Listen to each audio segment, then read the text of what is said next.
Hello and welcome to Thursday night, guys. It is People in the Boxes, episode 127. If you are catching this, you probably are watching the replay after the show. If you could leave a comment, let us know what you think. Watch the show, check it out. We got a lot to talk about tonight. It's going to be a good one.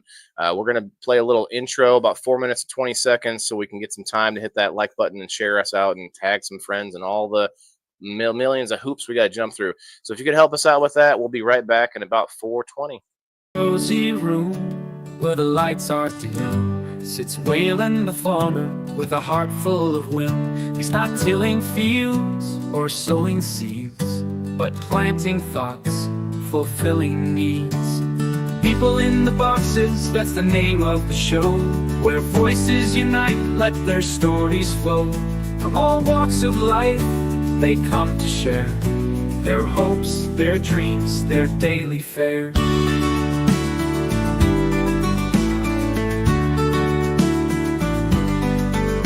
With headphones on and mic in hand, Waylon invites listeners from across the land. He says, come on in, don't be shy. Let's talk about life, let's give it a try. People in the Boxes, dogmies unfold. In this podcast, hearts are bold, breaking down walls with every word. In Waylon's world, everyone's heard. Everyone's heard.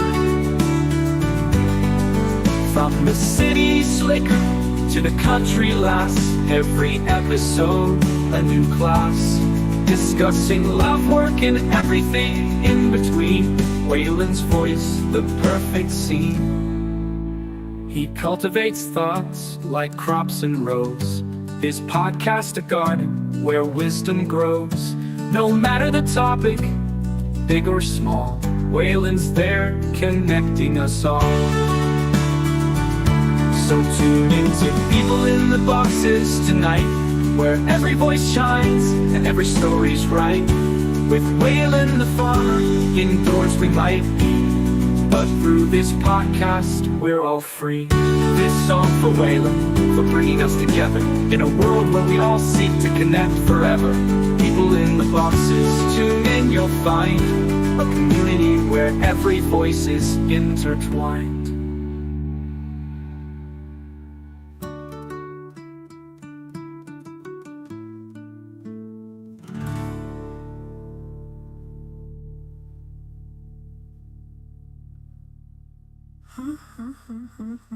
If you cultivate thoughts like crops and rows, every episode a new class, discussing love, work, and every word. In Waylon's world, everyone's heard.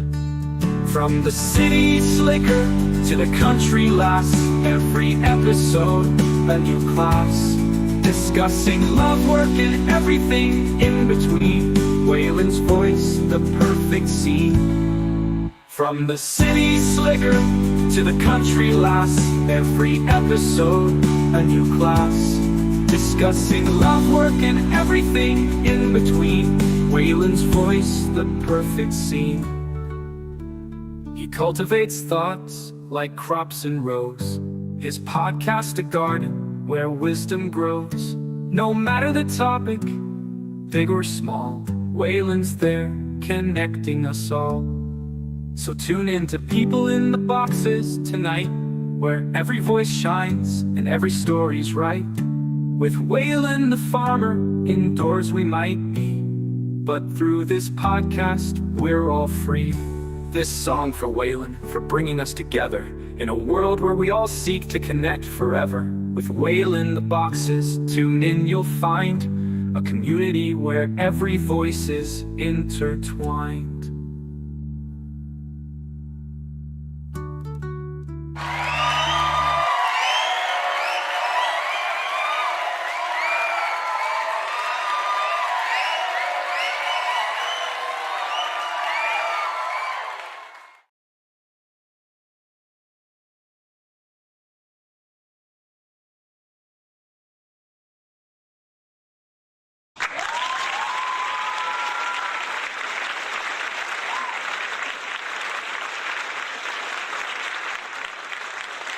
All right. Hello, guys. Welcome in. It is Thursday, January 16th, 2025. We got episode 127 for you on People in the Boxes tonight.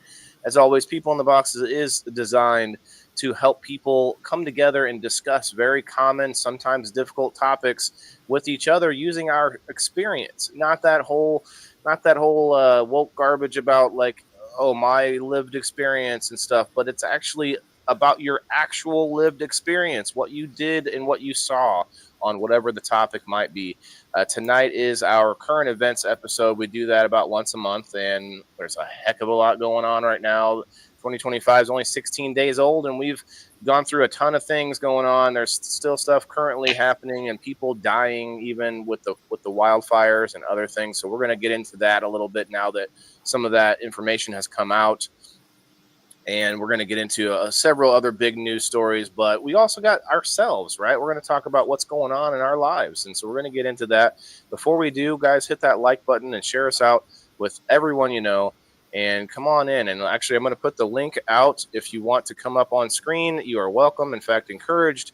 And especially anybody that's trying to build a following out there, come on up and, and we can collab. This is the show for it. I don't get a chance to watch everybody else's shows, and so that's why this show is for everybody. We got Kim with us tonight. Kim, you're looking a little in a better mood this week, huh? How's it going over there at the school?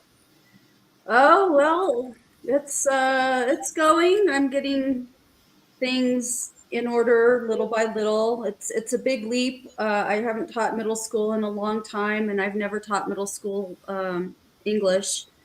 So it's a big learning curve for me, but I feel hopeful. I really like it. Have a lot of crazy ass kids though. They wear me out. So, but other than that, everything it's good. Good. Well, I'm glad to hear. Untangle some fairy lights. You remind me of trying to untangle the yo-yos that I had. I did like I had a whole ball of yo-yos I untangled for like hours one day. It was crazy. Your own yo-yos?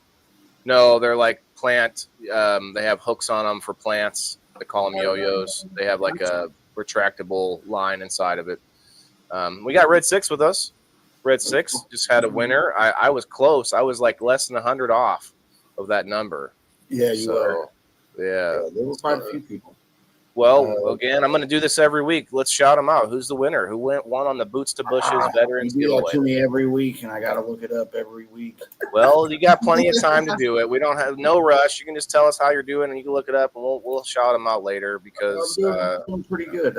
Things are pretty busy right now. Of course, I'm doing the whole Boots to Bushes thing, but I like to try to stay active in my local veterans organizations as well.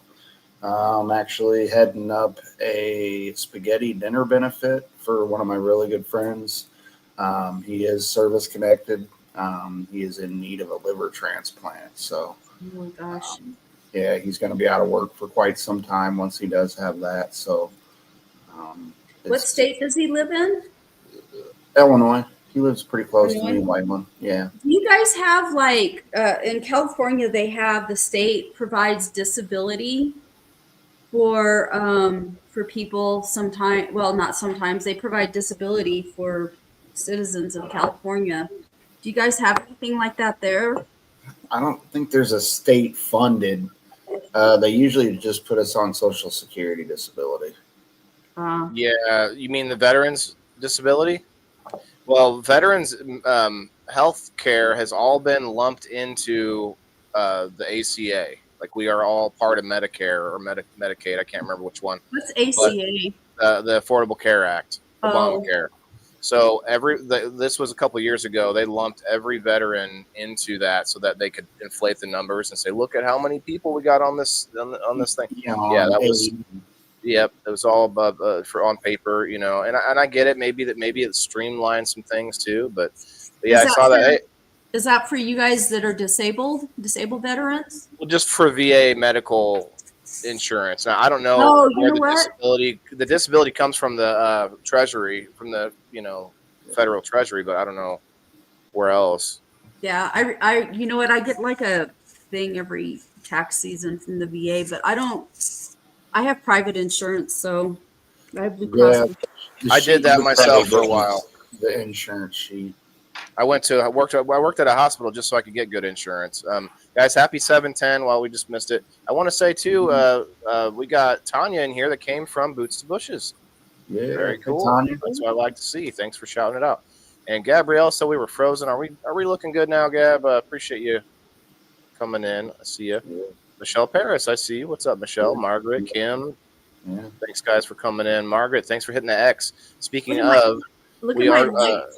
Yeah, I'm going to pull that up, actually, but I just want to put it out. You guys make sure you go and hit the like button and go to X, Rumble, and Kick tonight for the door prize. I'm going to give you extra chances on all that. But let's pull Kim up. We see this intriguing looking. Is there a hamster inside of it or just. No, there's fairy lights inside, and it's solar powered.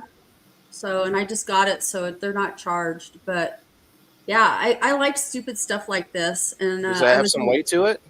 Yeah, well, it's a glass. It's You glass. sit it outside, right? Yeah, it's crackled glass. It weighs, I don't know. What's up, Ted? What's up, It's Ted? not too heavy, but it's not Diane. real lightweight. But yeah, I got it. So I was wandering around in the garden center What's up, Chris? yesterday and found it, and I was like, ooh, a shiny fun thing. Yeah, I like it. It's sometimes you just got to buy something to liven up a space. It's not always about like just keeping things neat and tidy. Sometimes you need something like to look at, something of interest, in your room. Or yeah, I'm not- it's gonna go. It's an outdoor light. It's a yeah, solar light. yeah. I forgot about that. But I loved by it. the 'cause porch? It's got the, huh? You can see it like by the porch. Kind of keep it close. Yeah, I'm not quite sure where exactly because I have shelves that I put outside. I don't know. I've got to build my patio first, so before there's no room on the actual back porch. But How's that coming? The house moving in and everything. Still got piles of boxes everywhere. well, I had almost everything unpacked, and put away, and then I had that flood with my bathtub. Did I tell you about that? I don't think so. No, Oh no. my God. So it flooded Upstairs. 5 times. The last time was the worst. 5 times. Yeah, I didn't realize it was flooding. I thought, Oh, you told me a little bit about this, but I don't know if we got the full story yet. yeah. So every time I would give my dog a bath, like I'd have a puddle of water in the corner by the tub, and I thought it was me just making a mess. And I was like, you got to be careful. You're going to, do damage to the house, So the last time I bathed him, it was a Sunday. And so what I do is I had been plugging up the tub when I would bathe him. And, so the water level would get kind of high. And so anyway, the last time I bathed him, I had a bigger puddle, and I was like, I know I was being careful. I know I didn't splash this water out, and there's a lot more water. There has to be a leak. So I cleaned up, the puddle and everything. And then about 6 o'clock in the evening, I went and I ran a tub of water, turned the water off. And I thought, well, I'll go back and I'll check it in a little while. I forgot about it. Right. And so about 9 o'clock that night, I went into the bedroom right next to it. That's the room that I use as my home office. And I didn't just step in wet carpet. I stepped in a fucking puddle that it covered almost the entire bedroom. And I was like, oh, fuck. So Now, can you pin this on those guys? Because this is a brand new house. brand new house. Like it's not like you wore and tore it up. Yeah. So I went and I checked the other room, and it wasn't as flooded, but their water, it flooded, it got into that room too. It went into both rooms on either side. So the next morning was Monday. So I communicated with the builder because I have at least a year warranty. And I said, hey, I have a flood in my bathtub. My bathtub's leaking. I knew it wasn't the pipes, the water. It wasn't a water leak. So anyway, so they came in, and long story short, they had to cut holes and everything to look to see what it was. But so you have where the water drains out, right? You have this metal piece and you have like the plug that kind of screws in and to plug it up, right? Yeah.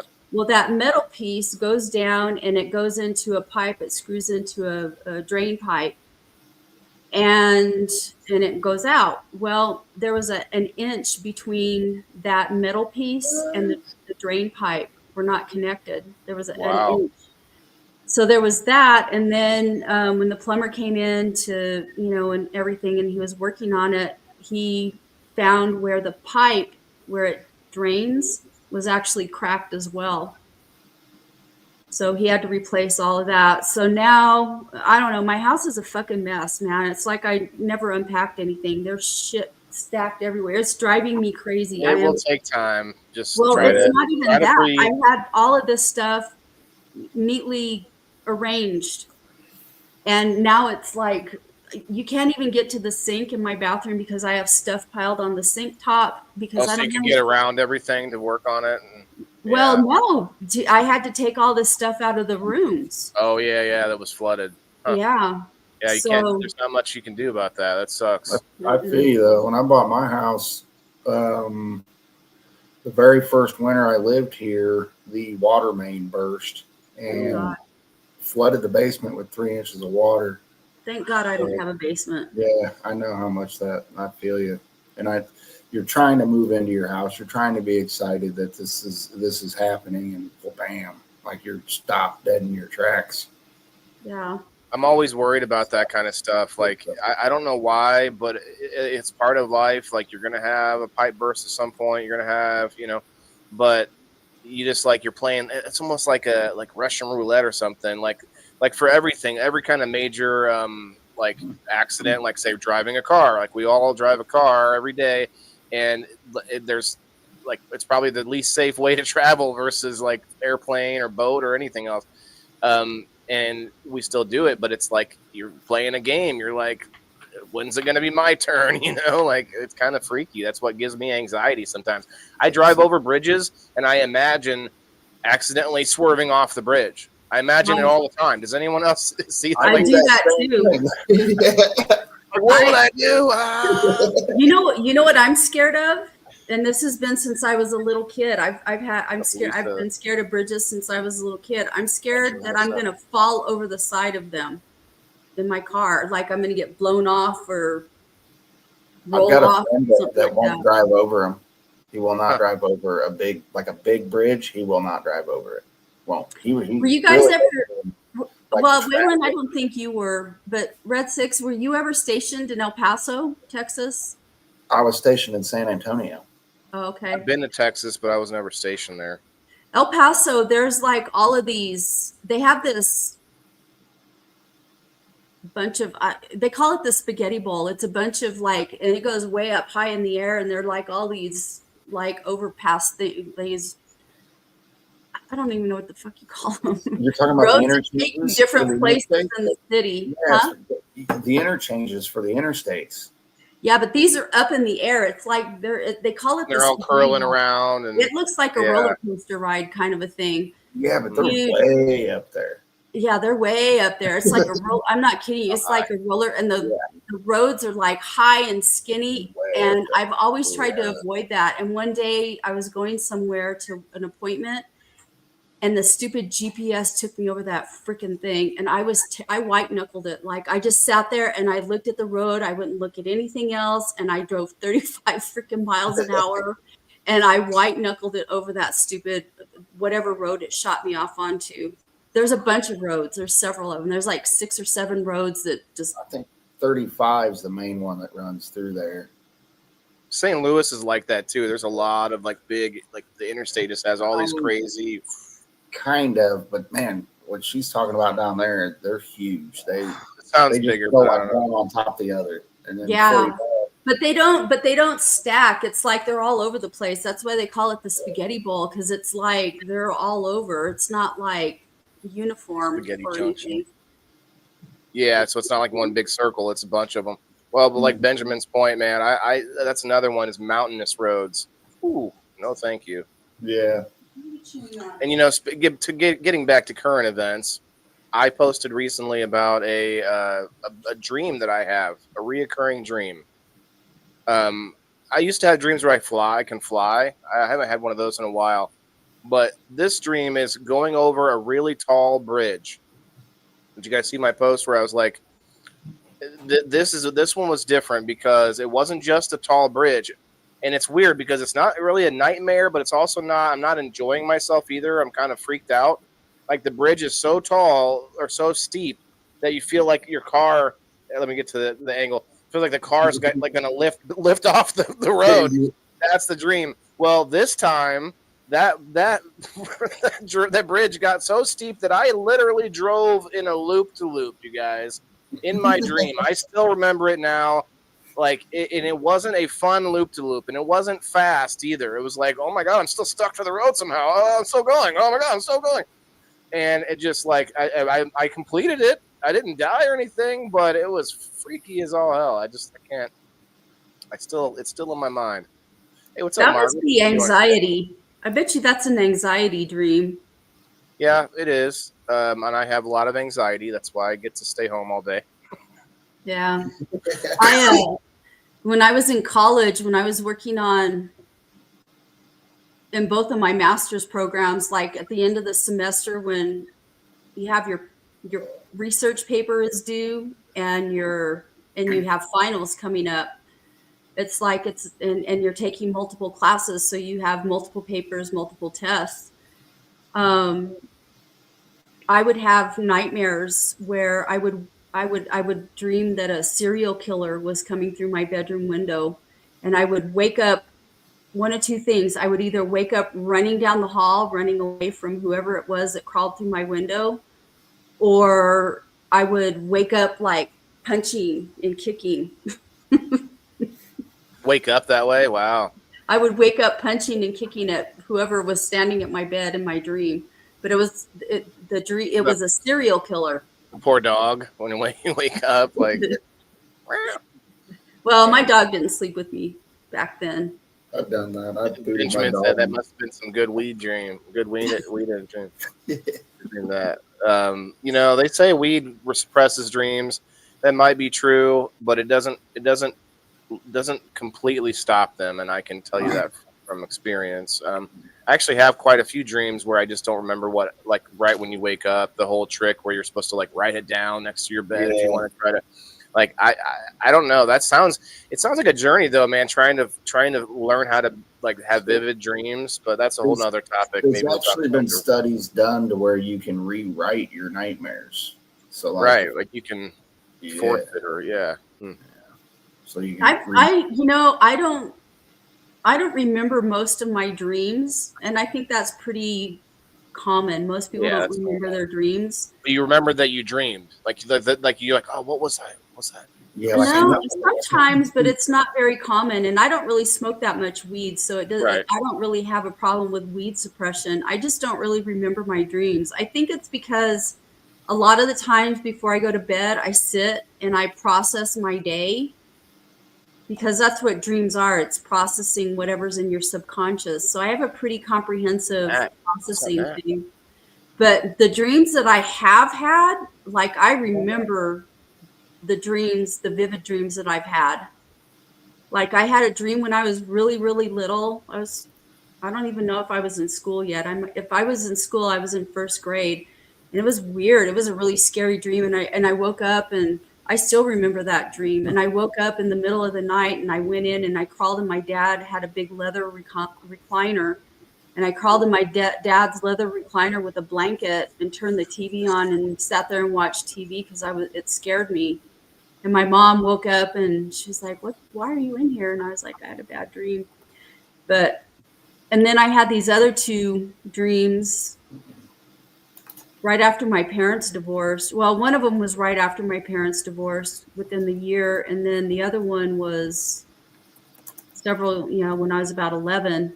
And then I had this other really weird dream when I was like in my early 30s that I remember. It was weird. Like it wasn't scary. It was just weird. But so this banner I just put up seems kind of obnoxious. I won't leave it up very long. But I want to get to some. Well, actually, there's still a lot going on with our personal lives. Like my son just lost another tooth. That's all good. That's fun. How old is he? 9. Nice. You think he would have all of his adult teeth by now? I don't know. I don't know at what age it is because I don't there's- remember I either. think My it's daughter's. her first molars. You're like. I don't know. I could look I don't it up. know. I but think your he's molars got a are. few more. He's got a few more. Does he still have his molars? I don't know what it. I think you're still getting you're still losing teeth up until like 12 maybe or somewhere around in there. But I think got it's my baby teeth. You know, his teeth grow fast though. Like the new one that's already coming in. Like I almost like because it came out at his mom's house, and I'm like, which tooth did you lose? Like I couldn't even see the space because the other one's already, halfway up. So that's fun. Oh, here's another thing, guys, currently happening in my world. If anyone hasn't seen the post, I had a lot of people that reacted and said they went over and clicked the link and went to vote. Vote for me if you would like to vote for me, and all of your wildest dreams will come true. What movie is that from? Name it, Kim. Do you know it? I doubt you've seen it, but you need to watch it if you haven't. It's kind of set it's set in your area. Actually, I think it's pretty close to somewhere where you live. Anyway, I remember the phrase, but I can't place it. If I said vote for Pedro, would you get it now? Red 6, you know it, right? Pedro. Yeah. Vote for Pedro, and all of your wildest dreams will come true. I can't think of the name of the movie, Is it but from it's not, Encanto? Encanto? Napoleon Dynamite. Napoleon Yeah. Dynamite. Oh, Napoleon Dynamite. I didn't never watch that. got that Yeah, goofy so till January 19th, Gabrielle. Gosh. Did you see where I'm fostering a Belgian Malinois? I did not. I'm- So you have a new animal that you're probably never going to get rid of. Oh no, it's gonna go. I don't have time for a Belgian Malinois. It's an I don't know what 8-month-old. this is. Is that a breakfast dish? Why would I be fostering a breakfast dish, Waylon? Well, what is it though? Is it a big It's a dog or a small dog. dog? It's So a dog. You know those I know, but- videos? You see these videos that are like cops and military with these dogs that will jump 30 feet up in the air to get something hanging off of a thing. Mm-hmm. Have you seen those videos? They have a black face. They look like a German Shepherd, but their face is all black. Huh. Well, there are black German Shepherds, but No. I've not seen one. You've seen them. I know you've seen them because the military uses them and they use them for police dogs. They're very, very Kind smart. of a and they're- smaller size of a German, but same yeah, they're shape. smaller than a Almost German like a husky, Shepherd. but it's all solid color. They're sable colored. They're kind of a honey colored brown. Hmm. They're really pretty dogs. She's over Where there. is I'd show you, but she's over there crashed out. But Okay. they're they're a herding dog. They're a shepherd. They're related to shepherds. And so they're a herding dog. And they're intense, dude. They're intense. They're really Are smart. they vocal? Yeah, she talks. She's quiet, but she talks as well. Like at 4:00 this morning, she was in here crying because she needed to go out and take a shit. Oh. Well, I mean, maybe she just wanted to go out and smell the roses. What? Maybe she just wanted to go outside and smell the roses. Did you watch her take a poo? Yes. Oh, this is getting better. Okay. All right, now we're not going down that path. So, guys, if you want to tag and like and send some people in here, we already have almost 100 people in here right now. Not from Facebook, of course, because Zuck doesn't let me get seen there. But go check us out on X. X is hopping right now. Probably more than you can handle. Yeah, maybe. Do you think you'll be able to handle or more poop than I can handle? You think, Diane? Is that what you're saying? Or are you talking about more dog than Kim can handle? They're a lot. It's hard for me to handle right now because I'm busy and they're very. You have to train these dogs, and these dogs need a lot of exercise, and they need. Why are you fostering it? Because it didn't have a home or something? No, I picked it up. At the shelter. She was in the shelter. So I didn't want her to be in there because that's a terrible place for a dog like that, you know, caged up like that all day long, every day. Did you walk by several other sad-looking dogs No, to go to that one? I saw her online. So I do some advocacy work for shelter animals, you know, for abandoned animals and stuff like that. And so I, you know, I do some work with that. And so some of the websites that I'm part of, she had come in, she had been impounded. And I was like, oh, that is a terrible for that kind of a breed of dog to be pinned up like that. And she's only 8 months old, so she's very young. But whoever it was that had her, I think they had her crated all the time. And she is not trained, and that is not good for this breed of dog at all, because they make trouble. Like, she's not potty trained. I have to pay attention to what she's doing. I have to take her out frequently, or she will go on the floor. That's sounds like almost any young dog, but I think you're going to have a hard time just because those dogs are probably pretty territorial too. Is it going to be like a hard thing when you have to give her up and she doesn't want to go, kind of thing? Oh no. I'm ready for her to go because I know she needs. I don't have time for her, and I know the best thing for her is she has a play date Saturday, and the person that's interested in her is either a retired cop or a cop that's had Belgians, that's worked with them on the job. So I know that that's somebody that knows the breed and will do them right. So I have absolutely no problem with it. Well, I know you're going to get attached to.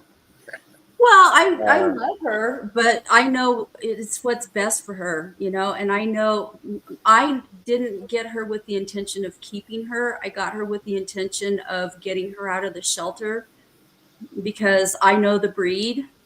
You know, I'm familiar. Like, I've always raised Weimaraners, and Weimaraners are very, very similar behaviorally. Weimaraners, I think, are smarter than Belgians, but I have a 10-year-old. 10-year-old Weimey? Yeah. They're smart fucking dogs. Yeah. They'll sit there. They calculate. They'll sit there and they'll watch, and you can see their brain working. They calculate. Oh yeah. But you know, so and Weimaraners, you know, my last Weimaraner was extremely athletic. So Yeah. I know how to train dogs. I've trained dogs and horses and kids and everything. I know how to train animals. I just don't have the time to devote to this dog. And this dog is, Weimaraners will chill because they're not a herding dog. They're a hunting dog. Yeah. So they'll chill. This dog does not know how to chill. She doesn't know how to chill. Yeah, mine's just now getting to the point where she'll go out in the yard and lay there. Yeah. And Well, is she young? not very. She's 10. Oh, she's 10 and she's just laying around? She still is very, very active. Well, But yeah, I've they'll always be Never active. chained her up. I don't, you know what I mean? I didn't really Yeah. walk her on a leash. I took her to areas that I could let her off and run. You know what I mean? If she's in her own yard, I don't put her on a chain. So she gets to wander around. Yeah, well, they are a high energy dog, but you Yes. can bring her in your house and she'll chill in your house. She'll Yeah, follow she- you all over the place. Yeah, but But she'll she'll go down and chill. go to sleep. Yeah, she'll chill out. This dog doesn't do that. Belgians don't do that. They're a herding dog, so Yeah. they're constantly alert, and wanna- she nips my heels when They I'm want to walking. work. Yep, they're Yeah. working all the time. Yeah, they're not a chill dog. Weimaraners will chill out. This frickin' breed does not chill out. You know. So Hannah's waking up at 2 o'clock in the morning or 4 o'clock in the morning because she's in here crying in her crate that she's got to go outside and take a shit. So anyway, yeah, it's been fun. I'm just trying to pull up Twitter in a way that we can get the audio because there's a video that I really would like to play the audio for, but for some reason it's not letting me sign in, so I got to get my password book. But there's a guy in China that looks just like Elon Musk. Like, look, like him, don't like him, I don't care. but it's really hilarious how this guy looks like him. It's his brother Elon. It's Elon Musk.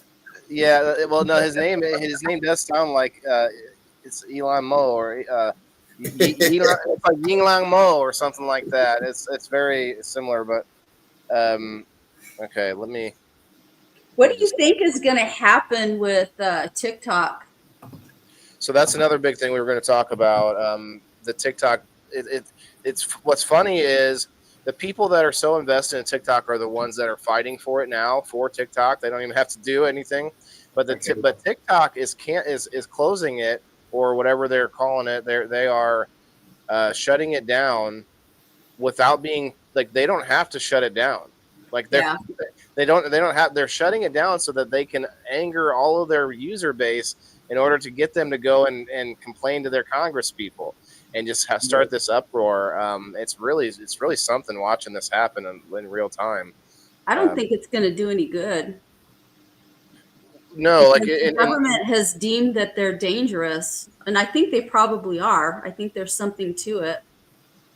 Yeah, and I just watched a show where they kind of argued this, and the one guy's like, "Yeah, but isn't every social media company dangerous?" Yes. Yes. The difference is, China is not beholden to our courts and laws, and I know obviously you can't just sue Facebook, but some of the bigger personalities out there can sue for defamation and things like that just can't be done when it's another country that's like influencing things like.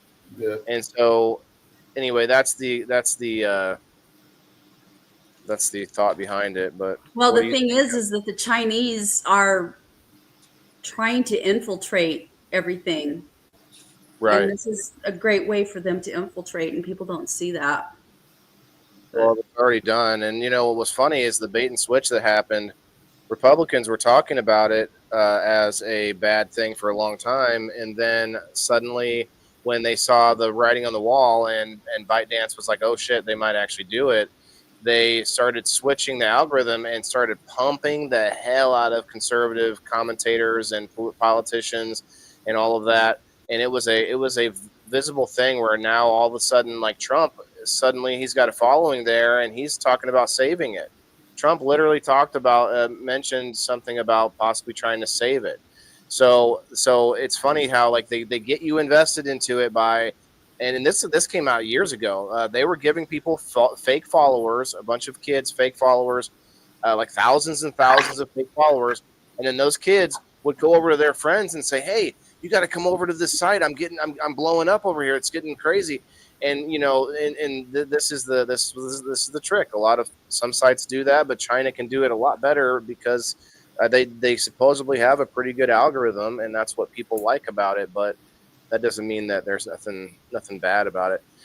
There's a lot to be said about China doing other things too. But the point was made, and it's not my point. But you can't just take back the the minds of 12-year-olds that are being like very much indoctrinated into the whatever the algorithm is.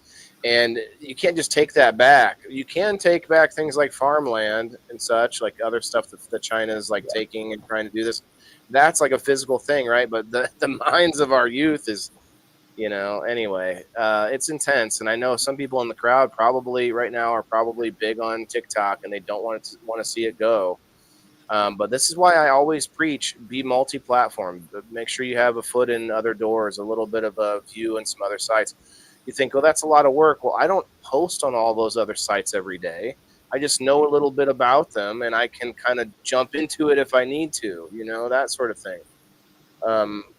So I have like a handful of sites that if I'm really bored, if I get banned on Facebook, I have somewhere else I can go. But and it's not to say that it's not sad, but or not upsetting that you might be losing your finances or whatever it is. So there's that, but what can we do? I'm just curious to see if Elon Musk is really going to buy it, because was some mention of that. I think he mentioned. Yeah. I don't know if he actually mentioned it or if it's just taken off. Somebody said it and took on a different life, but I'm curious to see because they were talking about it. Like I watch the Today Show every morning, And there was a segment where they were talking about that, and so he probably did say it. That's what they But a lot of times they like to they like to say things to troll too, so it's kind of Yeah, funny, but NBC is pretty judicious about putting out factual stuff. It might have Who? a bent. Well, I don't watch MSNBC. I don't watch any of that crap. But like NBC, like I watch the Today Show every morning. I watched it because they play all kinds of stuff on there. But they were talking about one of the segments this morning. They were talking about Elon Musk had said something about buying it. And I'm just curious, like if he does, I wonder if they would even sell it to him, because and it would we're become talking about closing something it down. else. It would become something else, and people would end up going somewhere if they don't like him because he's become politically charged, and so that's gonna play a factor either way. But they supposedly have a pretty damn big user base. I think Facebook is still the biggest worldwide. Here, let's see. Yeah, Chinese biggest. Elon Musk. Okay, I got it pulled up in the right. Okay, all right. Let me share this in, guys. I'll get to the comments here. I can't click the link. Okay, well, I like that comment. Let me get back here and try and paste the link. Well, I mean, it should work. These two use the same link. So Kayla says, "Hey Kim, hey Red Six, what's up, Jenna? Are we talking about TikTok? We are, Jenna. I welcome all of you to come up and talk about it. I wasn't looking at comments for a few minutes there. I finally got us into X on Chrome, which is what StreamYard likes, and now I can get us some audio. Couldn't do it on my other one. Ding dong, oh, You. Can Can you hear me? We do hear you. We got 103 people in the house. Bean, tell us what your favorite position is. No, I'm kidding. What's up? Well, you see, no. Well, it's inside TikTok. Well, I don't know. Did you ever? So you probably used TikTok, didn't you, Bean? I think you'd be the only one of us that may have used it. I used it for like a month. I got a few followers, and then I went over to Clapper for a while. But honestly, I don't think it was Elon Musk that was buying into the TikTok thing. I know Kevin O'Leary from Shark Tank put a bit in on it. People were saying Elon Musk should buy it. I think that's what people were making the rumor. I didn't hear him say it either. But where did you hear it, Kim? Was it like a tweet he made or something? No, they were talking about it on the Today Show. I think people just were speculating then. So Bean, I don't think so. I don't think I'd have to go back and listen to the language that they use. There's a group of people that are in on it. Elon Musk might have like put in with that group that's going in to try to buy part of it. I can see that. But either way, TikTok's not going anywhere. It was the right that was pushing to get rid of it. Like Trump was the one who brought up the TikTok ban, all that stuff. But now all the people that back Trump are the ones that are pushing to keep it, because that's how they got Trump in there. They at least got big on it. Whether that helped them in some way or was just this fluff, that I think it was TikTok doing it, pumping them up. Whether it was with real people or not, but that's because they're what you mean. The people that don't like us are on our platform. Well, let's just either way, they got a huge younger vote, which they attributed to the TikTok and all that stuff. So now I've noticed it over the past couple of weeks. I watch a lot of these like conservative like talk shows and stuff like. Anyway, but I've just noticed them talking about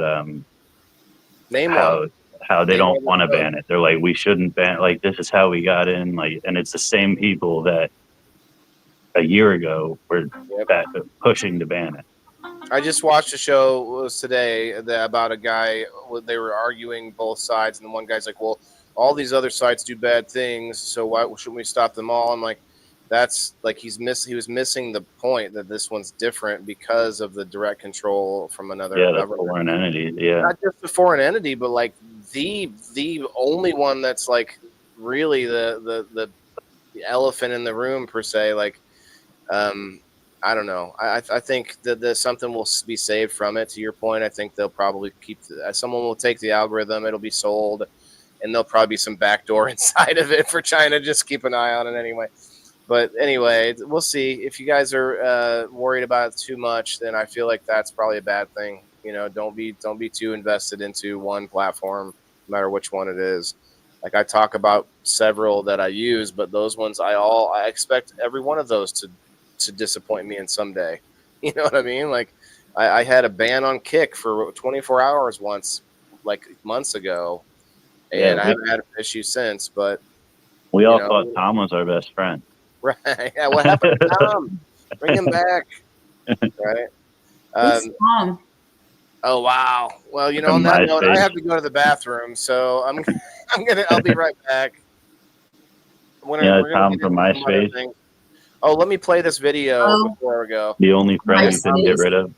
Yeah, Tom from MySpace. Never remember, don't remember him? Oh, is that the Chinese Elon? It's Elon. Elon Musk. Everyone, I'm Elon Musk. He actually has autism. He's actually special needs, but he's from China. English. Well, Elon Musk is on the spectrum. Yeah, He has Asperger. He's Asperger's. we don't use that term anymore, evidently. I love you. That's what they. I love I was you. informed that. Yeah, I love you, he said. Wow. Yeah. Hi, There's a. everyone. Oh. I'm He looks short. Yeah, he's a little shorter. There's a new one though that just came out. Maybe this was it. January 15th. Yeah, this would be today. everyone. I'm Elon Musk. Maybe that's the same one we just watched. It is the same one. Yeah. Okay. Yeah. Interesting though. Elon's commented about it. Like he's like I love my Chinese. What did he call him? He didn't say doppelganger. He said a counterpart. Or I don't know what he called him, but anyway, it was funny.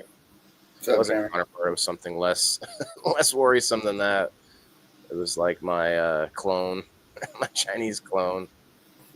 I love you, Jeremy says. Well, we love you too, Jeremy. Now, I guess we'll play a little music. I just got a potty real fast.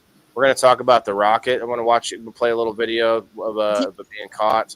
Did you see where Toyota is planning on building a rocket?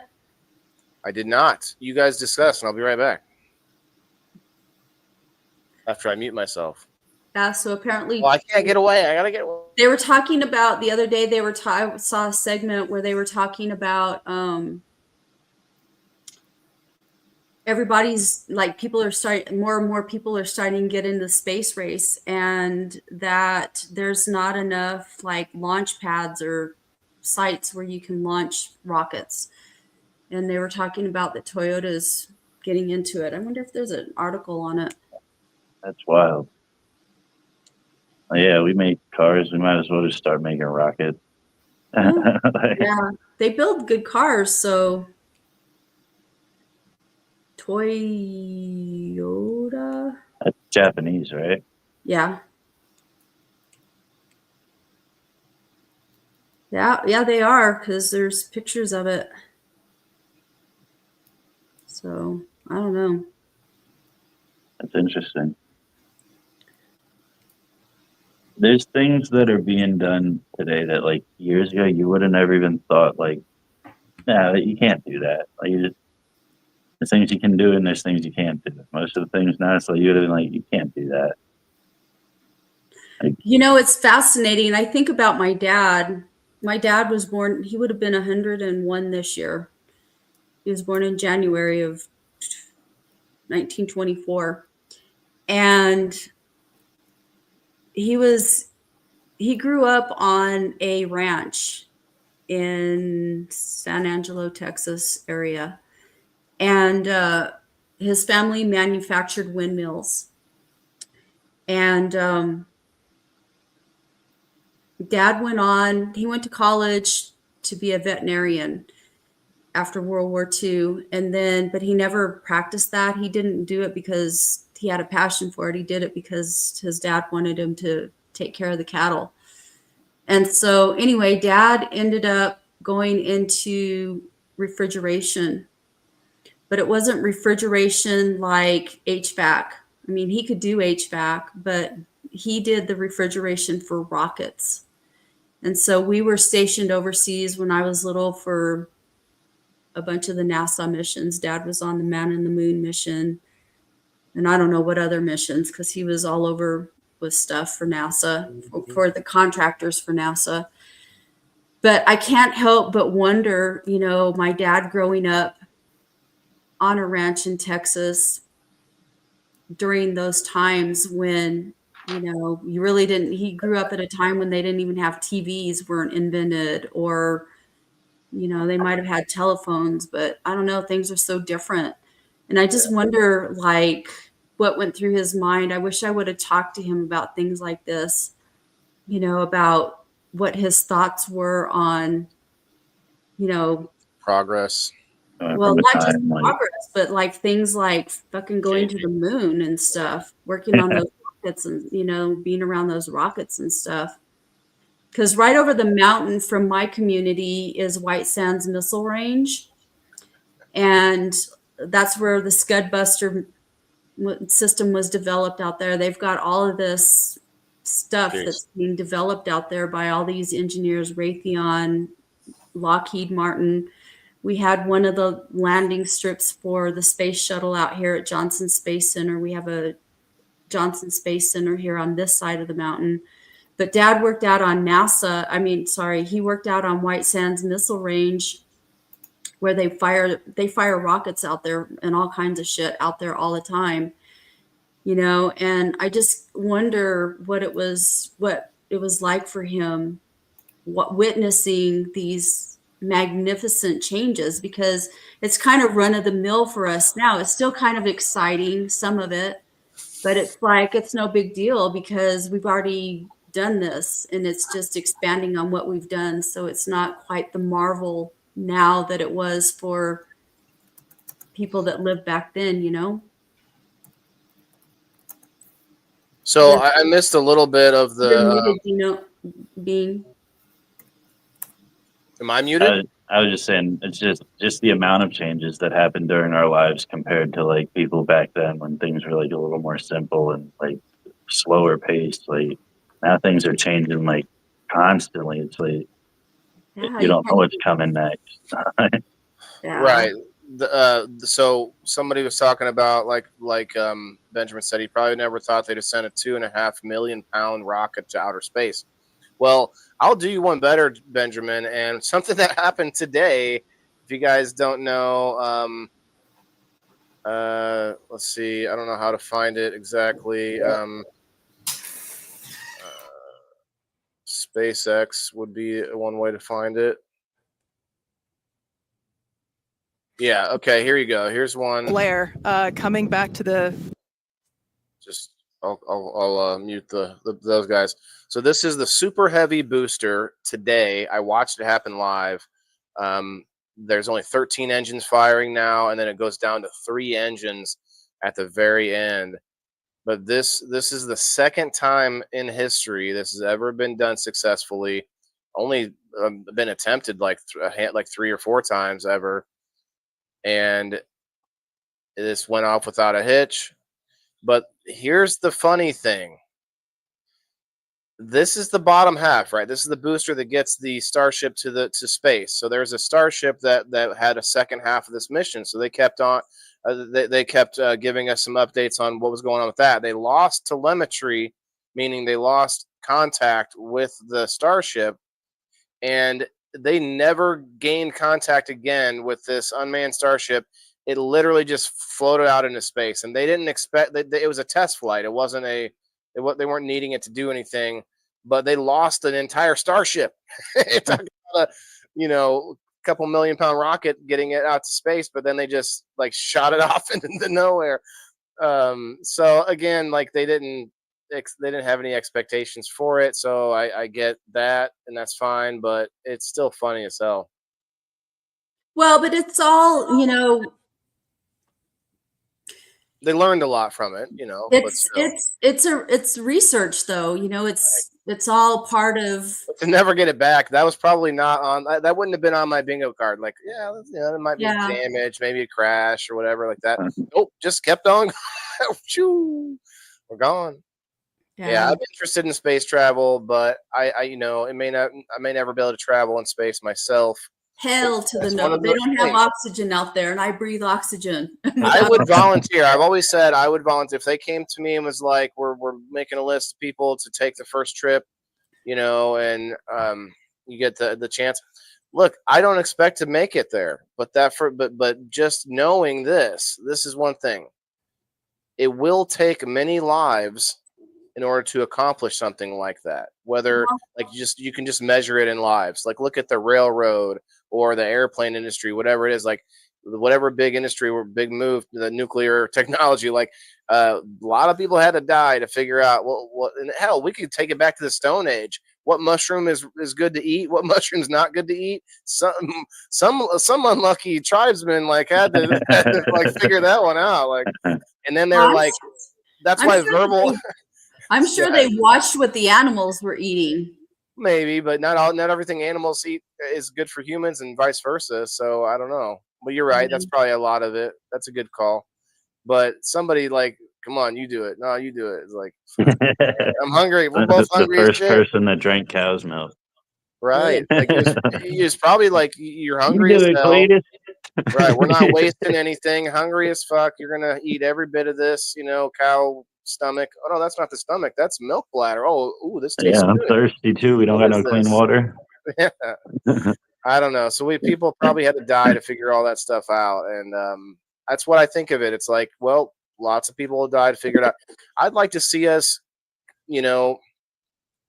working on not on this planet necessarily, but around this planet as a. I don't want to get too far on this tangent, but something called a planetary ring. And then you can get all the way up to something called like a Dyson sphere, which would go around the sun. But a planetary ring just goes around our planet all the way around to where it's equal gravity all the way around. It wouldn't. I don't know. Anyways, theoretically, it can be done, and then you could have something attached to it to have elevators right up there to the. Not all the way in outer space, but to our outer atmosphere, and then boom, I have office buildings, people working up there, or whatever. I don't know. Building shit. So there's some stuff that can be done around here. Well, this is not stuff that's hard to we have things like carbon nanotubing, and we have carbon fibers and graphene. We have the stuff. It's just whether or not it would be worth it. And one reason that they're talking about the space race is that manufacturing can be done way cheaper in space, because you think about the automated machinery. Gravity is their biggest enemy. A machine that's been like a real robot arm that works every day, doing this thing, saying whatever it does. The only thing that's really hurting that arm is the fact that it has gravity on all of its joints and pieces and resistance. Yeah. And so you put that thing out in outer space, boom, it's building heavy machinery that's light as air. Anyway, that tangent over. So let's get into something a little less fun. We still got a lot of wildfires going on right now. Oh yeah. And a lot has come out about it. There's this clip of Bill Burr bitching at people on the internet saying, or he was making fun of people saying, oh, I saw this clip and now I know that the wildfires were neglecting this and that, because he lives there. He has this whole kind of shtick where he's like, how could you know when you're just on the internet and everything else? Well, we know because people are reporting on all of the stuff in and around this event happening, meaning years of neglect of the water situation for fire departments. This little fish that the governor Gavin Newsom, right, who wanted to. I don't think it was just him, but there was some vote on this protection of this fish, this little like minnow-sized fish, Yeah. and they voted on it, and because of that, they decided to hold back water that could go down to the Southern California, if I'm getting all of this correct here. And the water is not down there enough for the firefighters or even for people to like, drink or water their lawns or any of the stuff that you might do and we take for granted elsewhere. Like Bean, you live next to an ocean on both sides. Like do they have a problem with fresh water there? You live in swamp areas? Actually, they do. So they had a problem when I first moved down Florida, here. so people know. Yeah. They were developing way too fast, and they couldn't get water to all the developments. So there was certain developments that were going up that like these people were moving into their houses, and they couldn't get water to them. It was like, Too fast, yeah. But I mean, that's just the irrigation system. Like that's the piping and all that stuff. But yeah, Right. I mean, even in a place with all that water, like yeah, you do run into those problems. That's the thing. Can you put fire out with salt water? Well, they were saying that if they use that salt water too much, that it would destroy the land to the point Yeah, that's where true. like, Yeah. That's true. unusable. Yeah. They are using it now, though. That's crazy. I wonder how maybe they got a filter, like some kind of a filter system on it. I could see Uh-uh. a quick I don't salt. think so. Nah, them planes are just swooping down, grabbing that shit, and rolling out. They're gonna ruin some of the They're gonna best land ruin- we have. Like Well, they're this is going to ruin the land. They're going to ruin the machinery because that salt water Yeah. is extremely gonna corrosive. hurt. Yeah, salt will scrape, will erode metal quickly, not just from the corrosion, but from the tiny little nicks, the non-stop scrapes of the little rocks of the Yeah. salt. Gum up We were their ta- systems, all kinds of shit. We were talking about it the other day, and everybody's like, "How aren't they using it? Why aren't they using it?" I'm like, would you rather destroyed from the fires or completely destroyed that you can't ever use it again? Yeah. You know what I mean? Like, it's like They'll have a it terrible sucks to look at environmental. all that water and be like, "But we're on fire," but like, it's like Well, a what- double-edged sword. So what do you part, do? The part that sucks and not sucks, but like it's horrible. There's at least, I don't know the current number, but there was like at least 25 presumed dead last time I saw it. Now there could be more or less now because of news coming out. But there's also all these looters coming out. Did you see the story of the Yeah, you looters knew that dressing was gonna up as happen. firemen? Well, dressing up as firemen, like I'm surprised that we haven't seen that, yet. That was They're getting was- creative nowadays. well, but what would be funny is if the looter got caught in a fire because they're going back in places they shouldn't be in. They're supposed to be evacuated. Yeah, I wonder if they're going straight to like the celebrity houses or whatever, and they end up finding out like the house is basically empty. Like it's just a shell of the celebrity, because they a lot of times put on face that like what's that movie with Jim Carrey where like he's like starts robbing banks to keep up their like appearance of looking like they got money and stuff like that. Like that's how celebrities seem like you'll see them come out of the closet or not, well, come out of their whatever, I guess, to come back and do a movie after they retire just because they need that money. I think you and I talked about that one the other day. Yeah. He came out and did the Sonic 3 and it was like, I guess needed the money. Jim Carrey did specifically. Yeah. But I wonder Apparently how he's that. doing another one.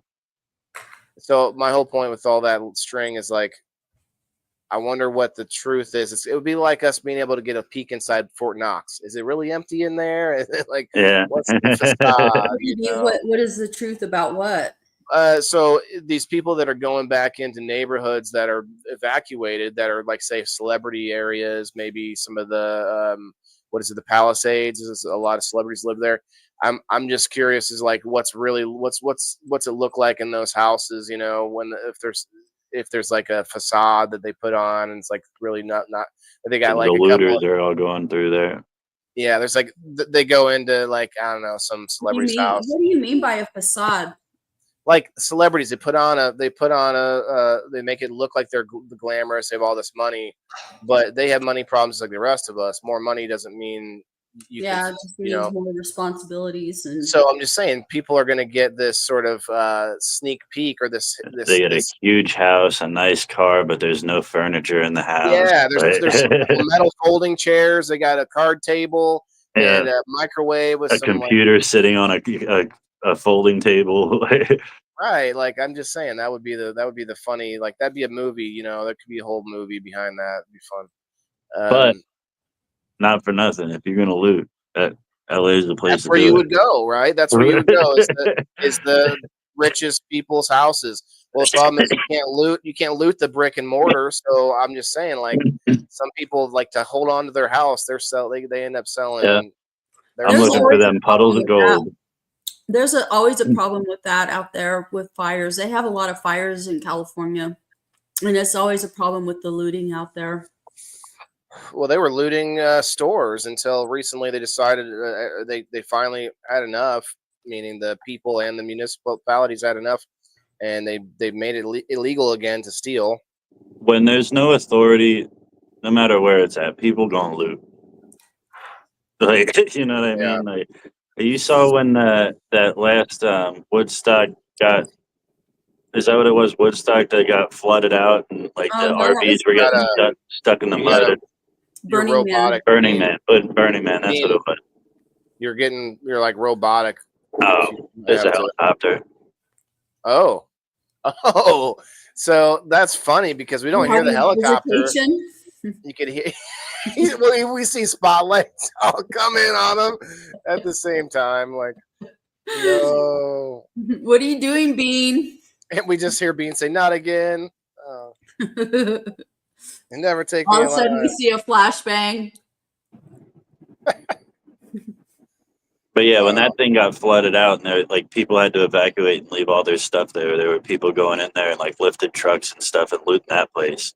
Yeah. Yeah. I guess there's probably big money in that, but what do you do when I don't know. I- You Just just have waiting such around for big the criminal- disaster to happen.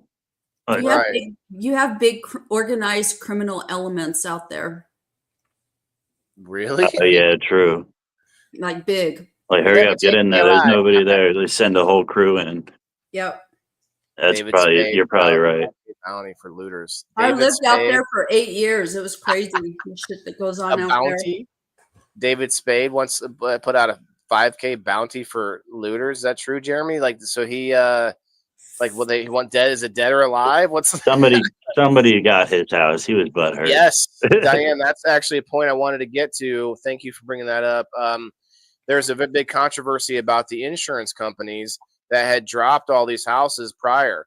Well, they didn't know it was, okay, everyone in California knows a fire is coming because it happens and over again. It's happened many times now. This is probably just the worst one. I'm pretty sure they're calling this the worst one.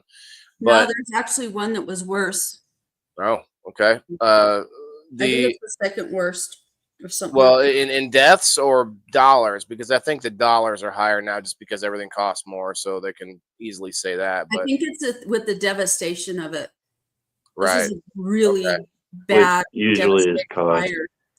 Well, there's multiple fires happening right now. Mhm. They're calling them different fires, Mhm. and there's a story about the people caught on video and one guy arrested for starting fires, which is really horrendous. And that gets into some conspiracy theories that go off the charts. But back to this insurance thing, some people are really mad about the insurance companies. And who was it? Somebody. Oh, shit, I want to say Bill Burr again, but I feel like I brought him up again already. So maybe it was somebody else. But they were like something about save Luigi because they want this Luigi Mangione guy that murdered the head of the health insurance company. I forget what all the details of the names of that. But you guys know the story. And he's all like save Luigi, and basically they want Luigi to come through on these other insurance companies. I forget what the full wording was, Well, but just kind of they're all mad about it, but they've they all voted on the bill that pushed the insurance companies out and tied the insurance companies' hands. They took away the insurance companies' abilities to raise rates based on risk. So, and then the insurance companies bailed out. They didn't want to be in California no more. Right. Yeah. So at least They're not only dropping cases, they're leaving California. Yeah, they're leaving Right. California. Yeah, It's like- bad.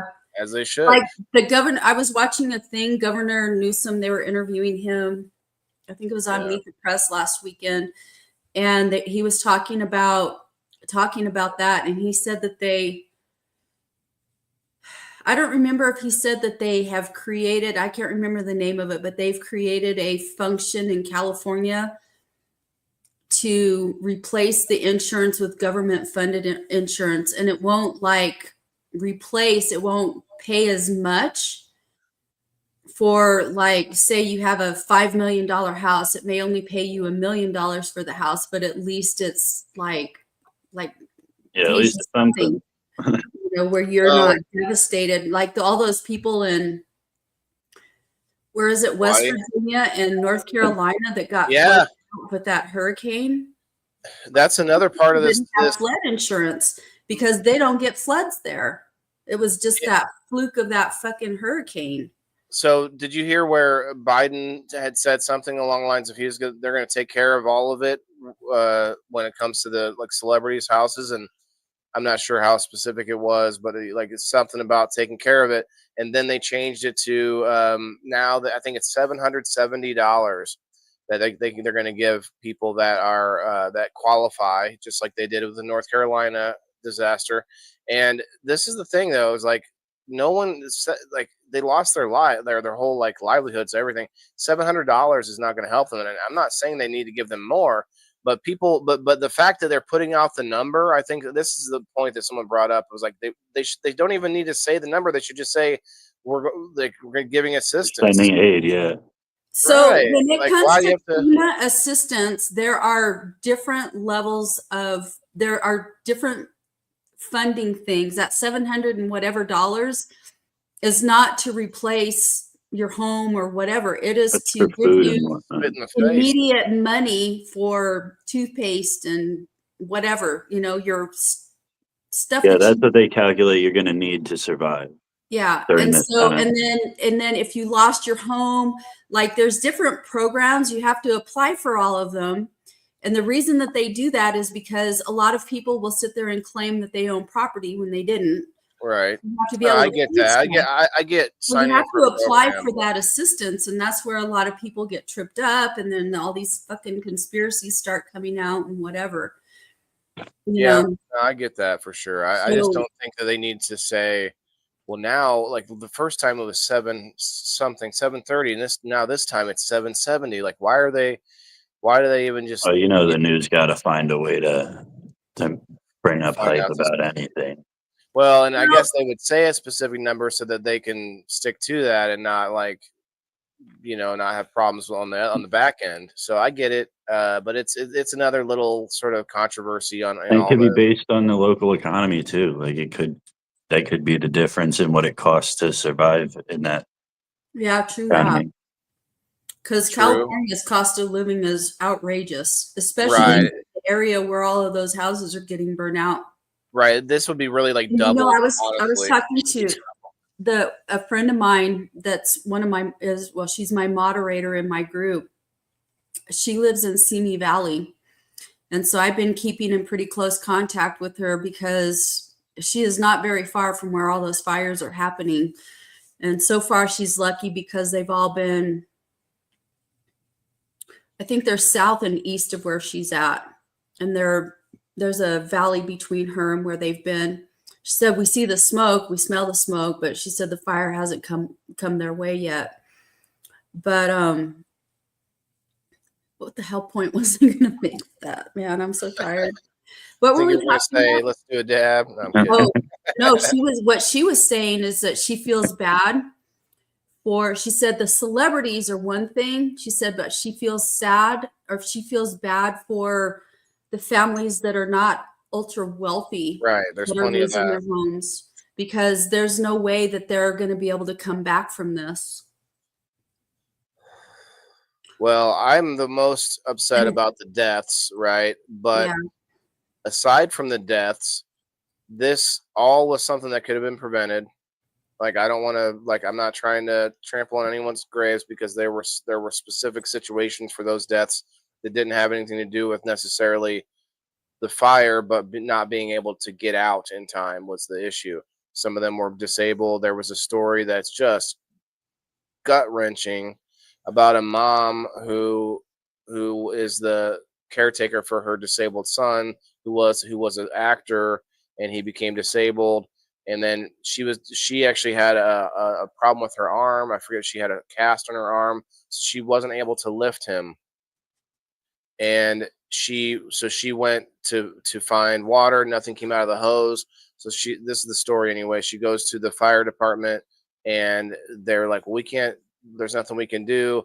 So they went back to the house, and by the time they get back to the house, it was just ash. Yeah. The entire house was gone. Yeah. So this is evidently a credible story. Don't take my word for it, but that's just gut wrenching.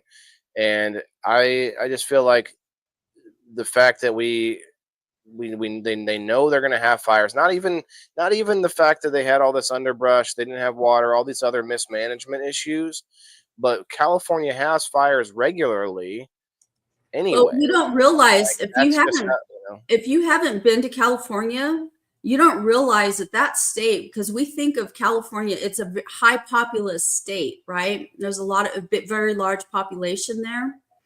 But what most people don't realize is that state is predominantly rural. It's a lot of forest and a lot of rural land. And most people, most of your big cities, most people live in the big cities. And there's just a lot of vegetation. So, I don't know if it's mismanagement. I've ran this over in my head over and over. I'm like, I don't know that it's necessarily mismanagement. All that underbrush. Well, yeah, they've been talking about that for years. That Newsom is taking money out of the forestry system, and you have to take that underbrush out. Like that's a look at how Canada does it. Like fires are natural. Yes, you do have to take the underbrush out, but how do you do it safely, especially in the LA area? It's very, very dry there. First of all, it's hot and it's dry because LA is actually a desert. Okay. Right. And you have high populations of people that have built in all of these rural areas. So how do you backburn all of that brush? How do you clear that brush? Because usually how you clear like other states do it. With forestry. Yeah. I can't give you the details, but everyone else understand that, but most states don't have the populace that's in those areas where there's a lot of brush at, and that's the what homeless people. Dangerous. Yeah. Huh? You mean the encampments that are in the parks and stuff like that? No. If you were to go into LA and look in these areas where these fires are at, they're highly populated. There are people that live all over in those mountains. They're in the mountains, dude. Yeah, it's a big mountainous area. I know. Yeah, and it's like, how do you safely backburn? How do you clear this brush? Because usually they backburn stuff. I mean, we got Colorado, we got other mountainous areas. Yeah, but yes, I agree with you, but they are not near as populated. California has the largest population in the entire country. And the population is predominantly in. I mean, it might not soon. Texas is getting big. Sorry, go ahead. Because all of California is moving to fucking Texas. Yep, and New York and other places that are. Well, and they're moving to New Mexico too. It's like, go home. Yeah. Like when we have crime here, because I grew up in New Mexico. I'm from here. I'm from Las Cruces, and I've lived almost my entire life here, except for a few years here and there. So I know Las Cruces crime. I know what local crime looks like. And so you'll see these crazy ass crime things happen. And 99% of the time, it's somebody that has transplanted here from California. It's California criminals that are moving in. So here's the thing. What Diane said about the the $770. They it's a loan, and if they don't pay it back, they lose their house. Well, even aside from that, you have to pay a fee to move out of California, to move your residence, unless you're a criminal, of course, but to move your residence out of California, you have to pay some kind of, I don't know what they call it, but there's a tax that you have to pay to leave, which is like you're basically I don't know, kind of a jail now. So it gets worse. I mean, I really I I know what you're saying, Kim, and it is kind of frustrating when they bring their politics or their criminals to another place. Well, they But just bring I their hope a they lot bring of their these people leave. ways. I just hope a lot of these people leave California is what I'm saying, because of the laws and insanity that's happening there. There's The other money things. you get from FEMA, by the way, I want to address this. And Diana, it's a, yes, Diane, FEMA, the money you get from FEMA is not a loan. They're all grants. It's free money. Grants are free money. They're not. oh, They're not. this is here. This is where she said it. Go ahead. Sorry. It is not a loan. It's a grant. Yeah, it's not. That's completely false. I don't know where people are getting that from. Yeah, That because I used to work. relief money is not that is not it doesn't put a lien on your house. Like, I That's used a to pretty work. big ask. Yeah. I used to work for a U.S. senator, so I've dealt with some of this stuff. It's not a loan. It's a and if grant. it is taxed, maybe that's how they got that from you. That if you don't pay your taxes, obviously if you don't pay the money that they taxed on it, then they're going to come after you a little harder. But that's one way to justify it. But Grant money is not taxable. yeah, see, it's Yeah. Maybe I don't know. Maybe it's something. It's what everyone is saying. Well, who's everyone, Diane? Give us somebody, and we can I've look it up. seen And those. find it. I've seen memes and stuff with it, like Yeah, with it's people not- talking about that too. Well, But that's just like people talking about Trump and Republicans getting rid of Social Security. Well, I'm sorry, but they are not getting rid of it. It's collapsing because it's been collapsing for some Yeah. time. Well, they've been pilfering money out of Social Yeah, Security it's for been decades. it's been raped for many years, and so yeah, so there was people that were up in arms on Facebook about it, and I'm like, guys, like, yeah, where have y'all been for the last 20 years? yeah, like I remember when I was a kid, adults saying Social Security ain't gonna be here when you're old. Like, yep, they've been saying that since I was a kid. Yeah, you could hear it, you could see adults telling you that. Yeah. Just like these disasters, you have to pay attention to what you're covered for, and these insurance companies that dropped them like way before this, or not way before this, it was months before this. They had got a lot of people got dropped from their insurance, or dropped the fire insurance. I can't remember the specifics. I think it was you guys said the insurance companies moved out altogether, so they must have been dropped fully from home insurance, which is kind of crazy. But people stayed. You know, what else are you going to do, I guess? And insuring fire homes in a place that fires happen all the time would be kind of stupid for a business too, unless you had some other way to make money. if you're allowed to charge based on the risk, then Yeah, well, that's true. because like here, a business that like hurricane coverage isn't something that a business just carries. It's something that you have to purchase when you hear that a hurricane is coming. So you pay a certain amount to cover your business, hoping at that point that a hurricane hits because you just paid all that money. Like, Right. Yeah, and that's why there's not a lot. Like, it doesn't seem like an insurance scam that happened, because all these celebrities would have like made out like bandits with with some insurance. You know, like, all right, get my fire. Hopefully, my house gets, and they pay some like homeless person to start the fire or whatever. Well, that segues to I got the next. $1 billion on my house. Right. Well, but this guy that got caught was his name was very suspect. I think it was some kind of, I believe, a foreign guy. I forgot how his name was spelled. Caught starting fires.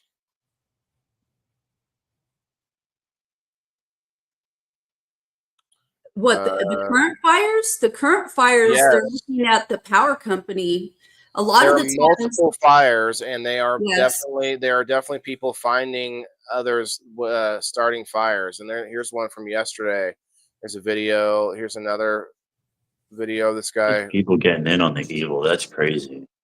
I think there's a real mental connection in this story. I'm trying to think of the other phrase that was used, but there are people that will take this opportunity, even if like what you're saying, Kim, probably right. There's all sorts of ways how the first one's like the big parts of it started, but now there's people sort of jumping in because they think no one's going to notice. Yeah, I could get my fix. Well, let me tell you Yeah. something. California is very, very good at determining the cause of fires and and going after the people that start them. That was one of the things that I noticed when living out there, because I lived in Northern California, and there's like hella fires up there because it's real foresty up there. All around that whole area, it's like a lot of like forests, like pine tree forests and stuff. They have tremendous, because it's very near Tahoe and whatnot. But they're very good at finding. They're very good at determining what caused the fire and finding who set them, and then going after them. But a lot of the really big fires, like I believe it was the Camp Fire, was a humongous fire. I think that might have been the biggest fire in California history. And that was in the last 10 years, the Camp Fire was. And it was started, if I'm not mistaken, it was that one that started by power lines, PG&E. And I know I've seen in the news, I don't know which fire it is because I know they have multiple fires burning over there. But I know that they're looking at the Palisades fire. They're looking at the electric company, Power Lines, having started that. Well, we're talking about a tinderbox, like you said, the dry and and you've got those Santa Ana winds, and those things Yep. are horrendous. They're horrendous when you don't have a fire. They're really bad winds, and they're dry winds on top of it. Yeah, fire would go, like any spark would get sent like crazy. Yeah, all it would take, like I remember when I was living in the Sacramento area, I think I lived in Roseville at the time, and they had a fire out in Grass Valley, which is relatively close to the area where I lived, is like within 30 miles, I want to say. But that fire was sparked by a lawnmower. Yeah. And some of them are just, they're unfortunate accidents, really. But I agree, but they're finding this, and I'm not trying to contribute all the fires to arsonists, but the LA residents caught this guy. This story is from a day ago. I can't see it with the screen, but this suspect accused of igniting the ongoing Kenneth fire, which has already burned over 900 acres, was caught by LA residents. So I forgot they had a name for him too, there's more footage of the same guy. It'll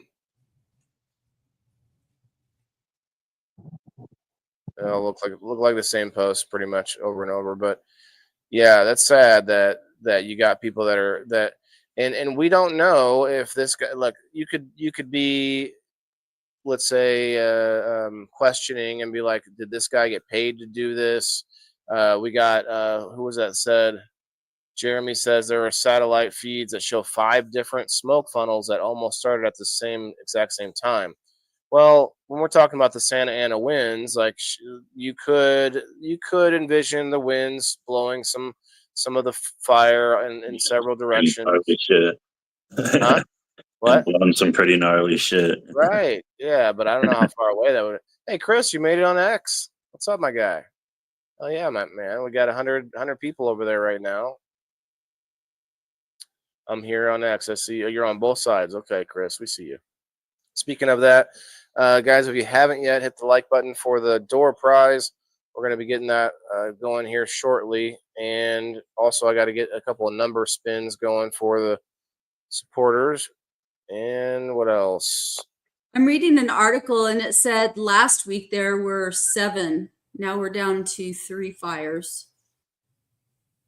Is that wonder if that's because of the seawater or the ocean water that's I don't know. now there's also seawater that they have with that whole protection of the fish that's in their upper northern California. There's this area where the water comes into the bay and they call it brackish water. It's like it's too salty, and but they could build something there, a dam of some kind or whatever. Next, like there could be some projects done there that could help them in the future to where they could use that water. And back a long time ago, God, I don't know, it's been like 100 years or so, maybe even more than that. You had like they dug a canal that goes from Northern California all the way down to LA that carries water from Northern California, and it goes through somewhere around Mulholland Drive. So they've already got water coming from the north to the south. well, they just it's not enough, evidently, for Yeah, people but to use. Northern California and Southern California for decades have fought over water. I'm telling you, that's a thing out there. Yeah, they probably should split it into 2 states. Yeah. But I don't know how Southern California would get water then. That's the reason why a lot of states could not, quote unquote, secede from the union, because there's certain things that some states just can't Don't provide have for access themselves. to. Yeah, like, oh, Yeah. sorry. All right, I'm going to the spots over here to the posts to find out if anybody's added to the wheel. Looks like Gabrielle is number 20.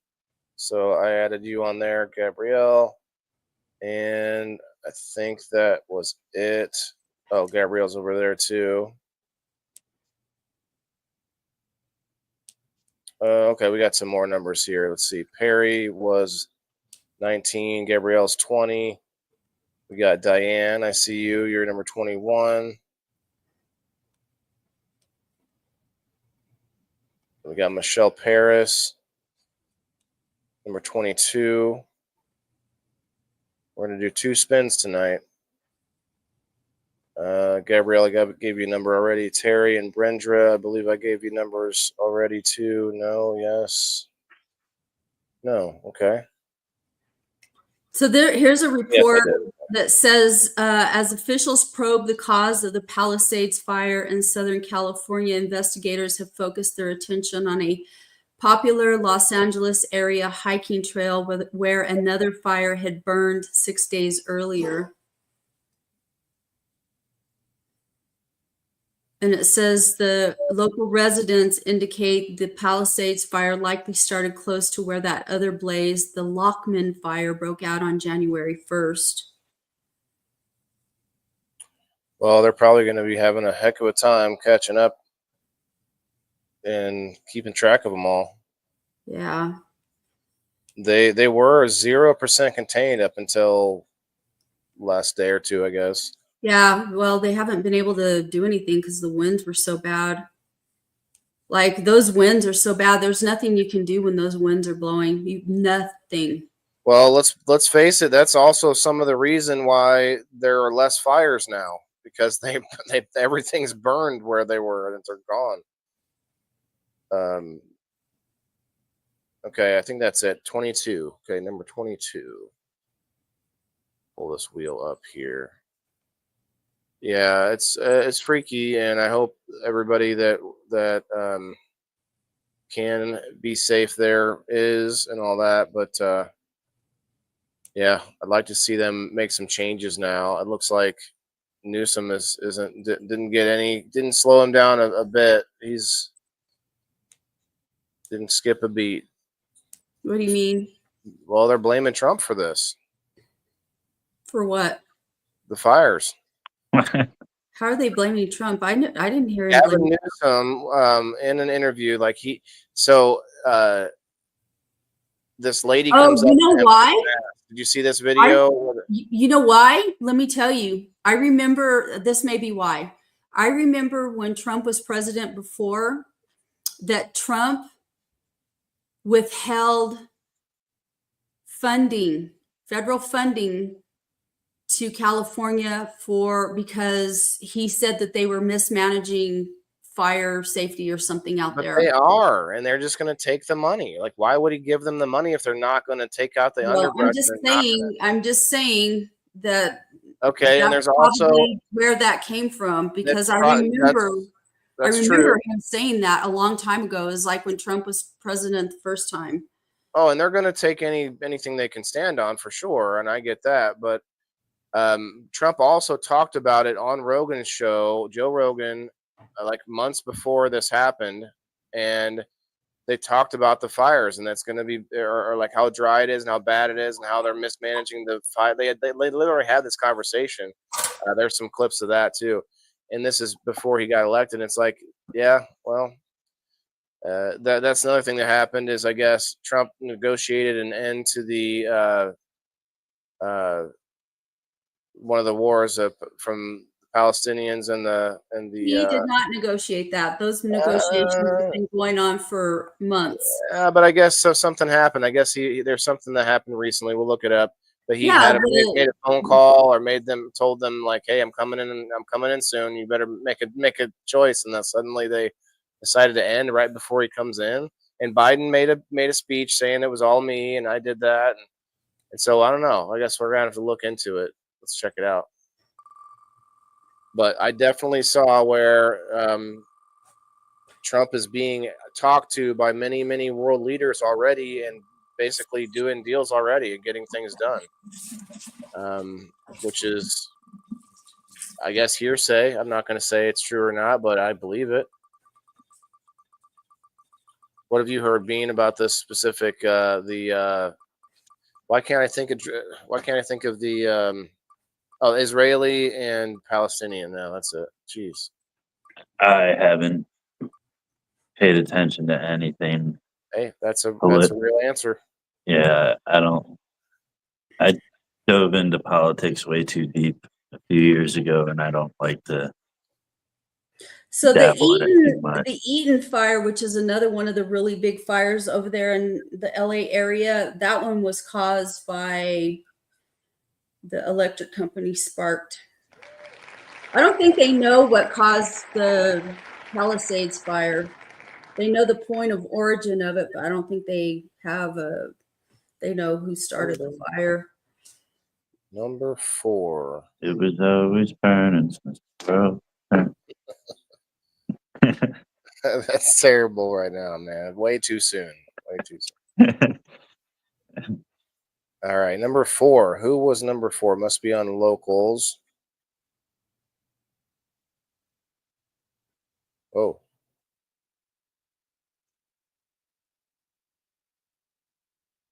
Skipped me ahead there. All right, we're going to spin it again, though. This one was number 4. I think that's Amber. Yeah, well, okay. Our newest subscriber, Amber. You won. Okay. Congratulations, Amber. And if you are out there, Amber, congrats. And if anybody wants to tag her, you're welcome to do so. I just have to write that down before I forget. And we're going to spin it again, Bobby. And other current events, XRP is at $3.30. I know, man. I don't even know where I can go to buy it. Like, what is it? I'm so bad with other things. XRP. What's that? It's a cryptocurrency. You can buy it on Robinhood. I'm not into all that stuff. Cryptocurrency freaks me out. It's like, I don't know that it's necessarily very stable. And the dollar is? Well, cryptocurrency is like this fake shit. It's all shell game. At least money, you put it in somebody's hand. Yeah. Do you exchange a lot of cash these days? Frequently, actually. I would say not big amounts of it, but it's being phased out. Paper cash is being phased out. All governments will be I don't think digital. that they will ever get rid of currency. There are too many people that still use it. Yeah, I think there will be always be people that keep it around. I mean, look at people that keep around like all sorts of old technology, like collectors and stuff like that. I mean, I there'll don't be think people it's going to be just collectors. There's a lot of people that they don't even have bank accounts. They keep their money stashed in their house and stuff. what I'm saying is they can force it on the. I'm not saying it. I don't know. I believe it will be. They'll at least attempt it at one point to force people to only transact digitally for whatever reason. Like, oh, we don't accept cash anymore at this place or that place. And so, to your point, we'll probably trade something amongst each other. But I don't know. I don't know. I don't. I'm not saying I don't like cash or anything like that. Yeah. But it just seems like that's what they're pushing for sure. Number Yeah. 15. Who's number 15? Let's find out. Yeah, it is kind of worrisome though because they want to co-opt the game. And so you might be right. Maybe it's a scheme, NFTs and all this cryptocurrency. Honestly, almost all of it is BS compared to Bitcoin. Because Bitcoin is the only one that actually is attached to a real thing, a tangible token that can be held on a digital device. And that's the big difference, and that's why I trade in Bitcoin, but I have a couple others, but I don't worry too much about the other ones. They can be a quick gain though, some of them, but some of them could be long term, and just got to see it where it goes. It can be for fun too, Kim. Think about it as gambling if you want to, but honestly, it's a little more stable.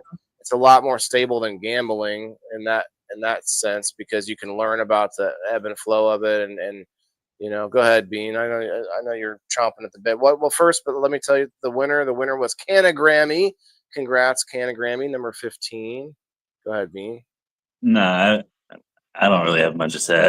I was just gonna say that with Bitcoin and thing like that, it works on the same concept as the stock market does. So like you're basing the value of it on the trust of the people. So I would rather invest in something that the majority of the people its value is based on how many people actually put their trust in it, rather than something that the value is based on what an arbitrary group of people at the top decide it's going to be valued at, which is what the fiat dollar, the US dollar is. Yeah, and it's basically held up by gunpoint with from us to other countries to use it and to make it relevant in the world. At least that's my opinion.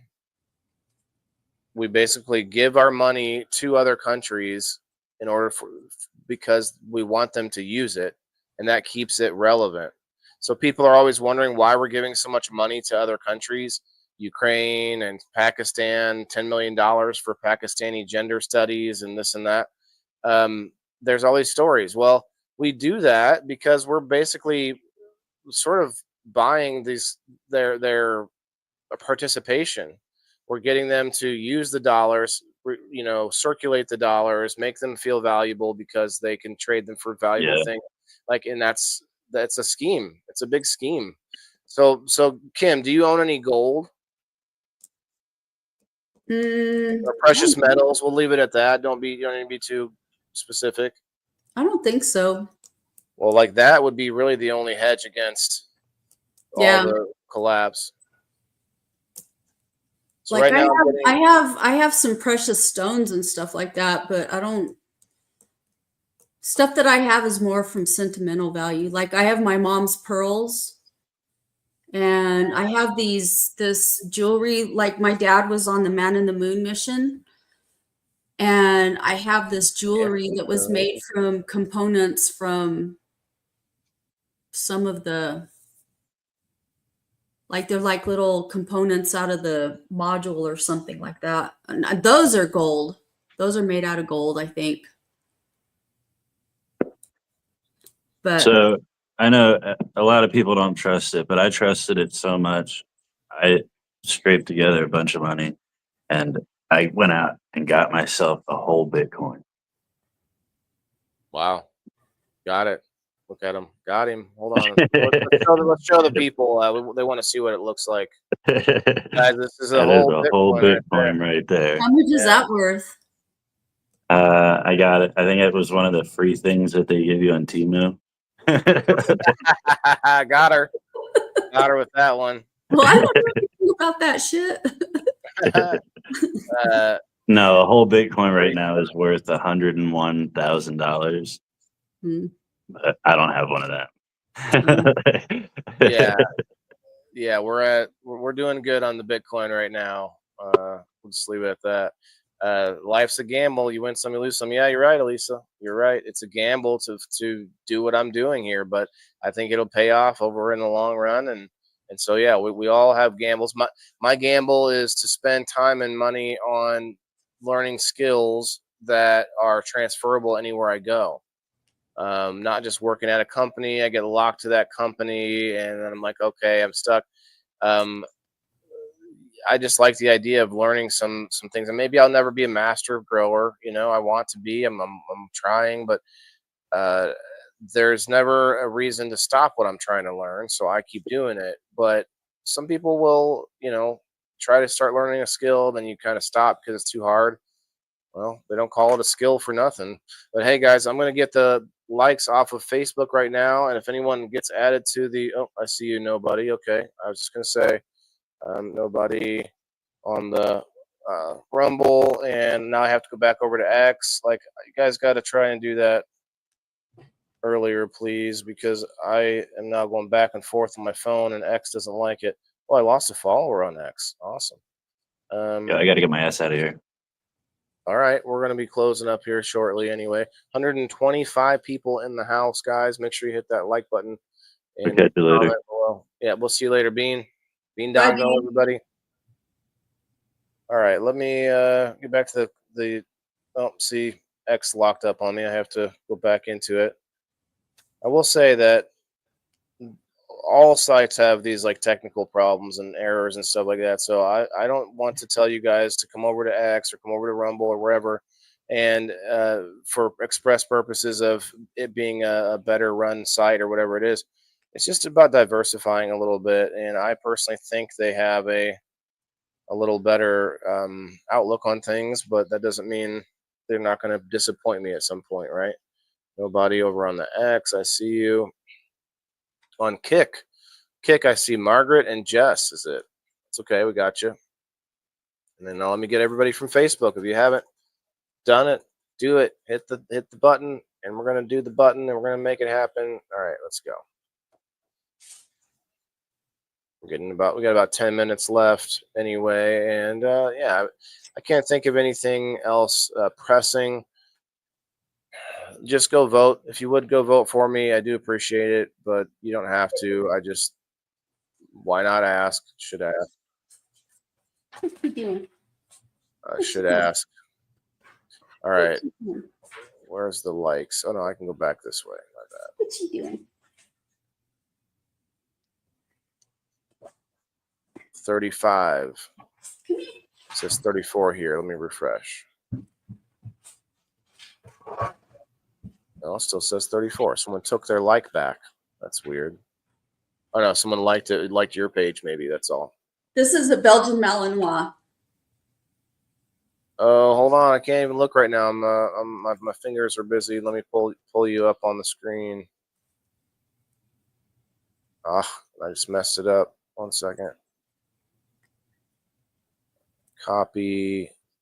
Over here. Paste.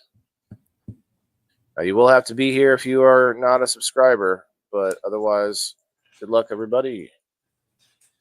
I'll stay put a could hop to Kick too. I can. Well, I see nobody. I'll add you on there from Kick. Hold on. Let me look at this dog first. That's more important. Go back to getting the wheel put up. Oh, okay. Real skinny, kind of like long snout. Okay. Yeah. Okay. Almost like a greyhound, but not quite.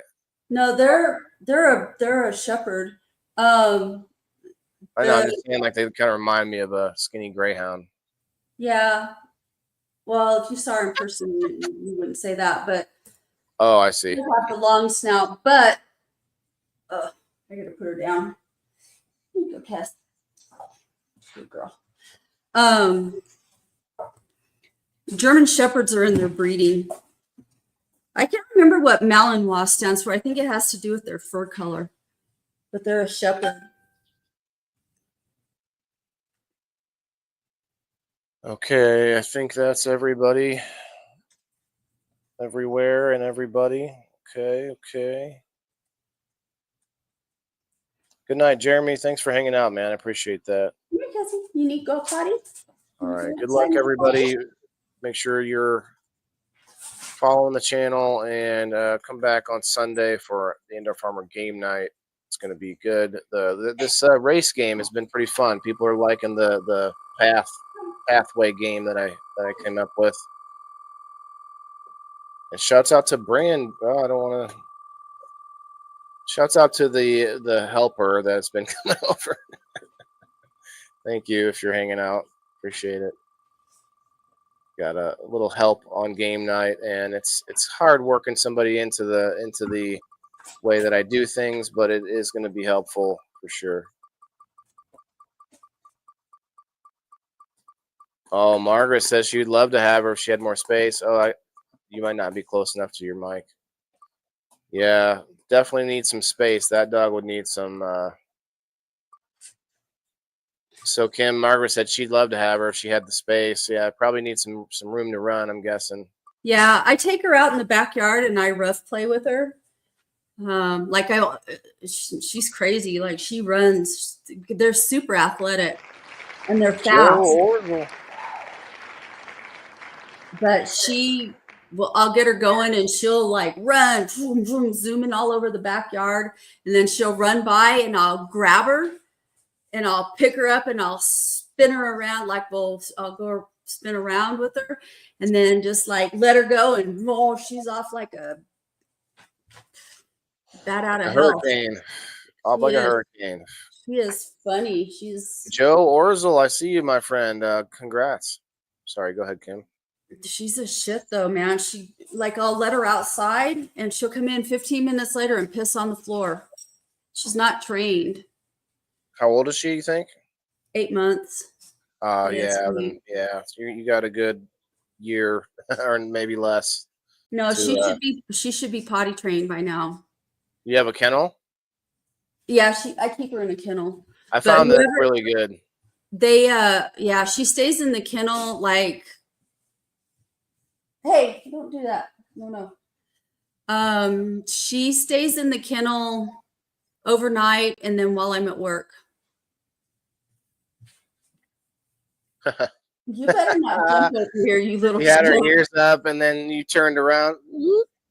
Yeah. Did you see that?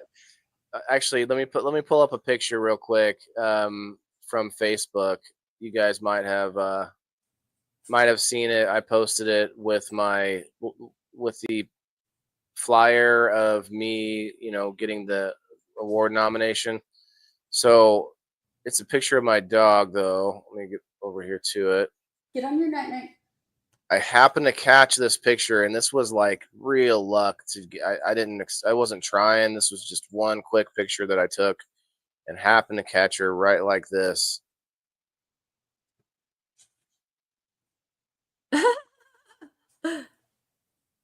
Yeah, like it was. Huskies are funny, man. They have personalities. Just pure luck. I got her just like that. She was coming up to me doing like some kind of yawn or something, and just wow, got it. It's so funny. Looked like she's missing a tooth in the top on the front. Yeah. Joe, just create my own echo. Watching between Facebook and Kick. Yeah, yeah, I see that. I'm looking at it too. We'll say again. How old is she? She's 4 now. Yep. And she's been playing an awful lot with this boy dog that my son's mom has. It's a red golden retriever. So we're probably gonna have Gold Skis or whatever Uh-oh. at some point. I haven't seen them doing the nasty, but he's pretty young still. He's bigger than she is, but he just wants to play, and she'll mess him up when he gets too rambunctious. But She's not spayed? no, I was planning to breed her with my Pomeranian, but he passed, and now, I mean, I don't want to. She's a little bit old for that, older now, and I'll probably have a litter with her and carry on a breed of whatever it turns out, and because I want to carry on a line. I was going to do that with my Pomeranian. I could rescue dogs too, I guess, but with my son having autism, not just because he has autism, but the way he is with animals, he wouldn't know. He doesn't really have the command to be able to even like play with them really. What I mean is like he can't, like if a dog is like wanting to climb on him, he can't say down or get down or no or stop. Like there's not a lot he could do if a dog was like not friendly. Yeah. So I'd be worried about that. So I like to have my own, like I like to raise puppies. I've only had one other dog, of course. Well, no, I had a dog before that ended up getting off its leash years ago. Not a leash, but like it was outside and it was on a like a line, and it ended up chewing through it and got out. So never saw that puppy again. That was years ago. But yeah, so it's not like I'm doing this all the time. I just want to carry on her line. This crazy girl. Crazy girl. Look at that picture they used for that. They used this picture's like 3 years old. Yeah, back before you had all that hair hanging off your face. All that fuzz. Yeah, look, I was much more suspect looking there, like with the nice trimmed beard. I used to get compliments on that beard. And now it's just a mess. I don't know what's happening now. Now it holds my microphone, and there's like bird in there too. It's probably got some food snacks in there too. That is one of the most annoying things, trying to eat soup or something. Oh my God. I bet. Because since I've had my surgery, that's all I eat is soup, and like it starts to drip down my lip, and I take the spoon and kind of. So I could only imagine if you've got hair there. Yeah, no, I don't scoop the spoon. I just have to have some paper towels on hand. You love my beard now? Thank you, Margaret. I do appreciate that. I had to shut that off while I talk about a trip. Joe. Joe heard a echo on 2 different platforms at the same time. Now it's scraggly and gray. Yeah. Yeah, now look, it was kind of gray. Like, let's be real. You could see the gray on my chin, but you couldn't tell that's what was happening. It looked like it was just a thinner area, but that's actually gray right there. It's totally gray. Where's Mouse? Right there. Anyway. You're a viejo. What'd you call me? A viejo. Pendejo? Is that what you said? Viejo. But maybe a pendejo. Well, a viejo, like you mean like I held myself out to the VA? Look, I don't know. The VA has not done me that great, but Hey. I wouldn't call my No. no chew. Just got my jacket. No bite. No, a viejo is Spanish for old man. Come on. Hey, come on. All right, I'm going to smoke another bowl, maybe listen to some music, and we'll get out of here. It's been a good week. I had a good guest yesterday. I hope that you guys got a chance to check that out. If you did not, it is worth a watch. I should say, my guest and I, Miss Tala from X, shouts out to Tala. She was like just a bundle of information, and we were, or like energy, I should say, and like we were going into this conversation about cannabis, but we kind of went all over the place, got to know her a little bit, and I would just say, like, when we got to the 2 hour mark, and I was like trying to wind it down, I'm like, it was a nonstop. It was kind of like a People in the Boxes with a whole bunch of people on screen, but just me and her, and we had a nonstop conversation. So I think it was a very good one. She has made it through a lot of triumph in her life, and she told us the most of the gist of everything, and it's a hell of a story. So definitely check that out. And like I said, we'll be back on Sunday at 5:30 Central Time. An old a-hole. Yeah, my a-hole is pretty old, Margaret. Good night, Kelly. Let's play. You're funny. Let's see. What should we play? Let's play the WTIF song. Actually, no, I like the old school one. I like this one. You like this one? There's Wayland the indoor farmer begun with seeds in his home and visions so clear. He teaches us all how to grow year by year. Wayland the indoor farmer, he's the guy in a digital space where we reside. From hydroponics to the soil's embrace, he's building a world, a sustainable place. He speaks of the journey from seed to the plate. On X, his wisdom he does not abate. With every post, a lesson. You're smiling like you don't love this. This is a beautiful song. I love this. What's up? It's like vaudeville or something. I don't know. That's the right word. Boogie woogie shoe shine boy. Almost like a barbershop quartet. Wayland the indoor farmer, he's the guy in a digital space where we reside.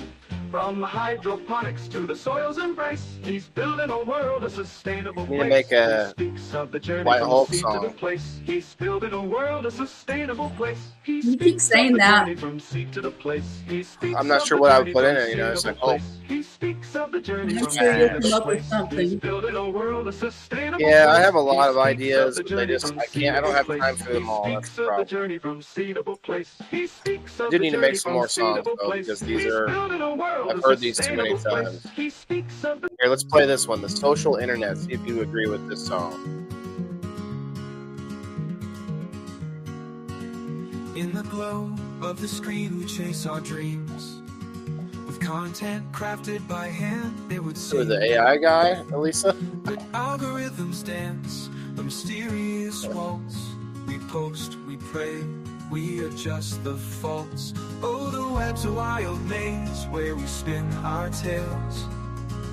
Honest hearts and sea of sails. Through likes and shares, we find our way to build our brand for another day. Every swipe, every click, a battle for eyes.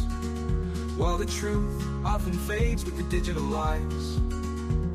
We learn and grow with each viral hope. But the path something I forgot about. Turn this down. I forgot to bring up that I am in physical therapy now. I might have talked about it last week, but it is getting more like a workout. I never thought about it that way. I thought I'll be doing these motions and whatnot. No, it's like, all right, you got to do five reps of 10, and or 10 reps of five sets.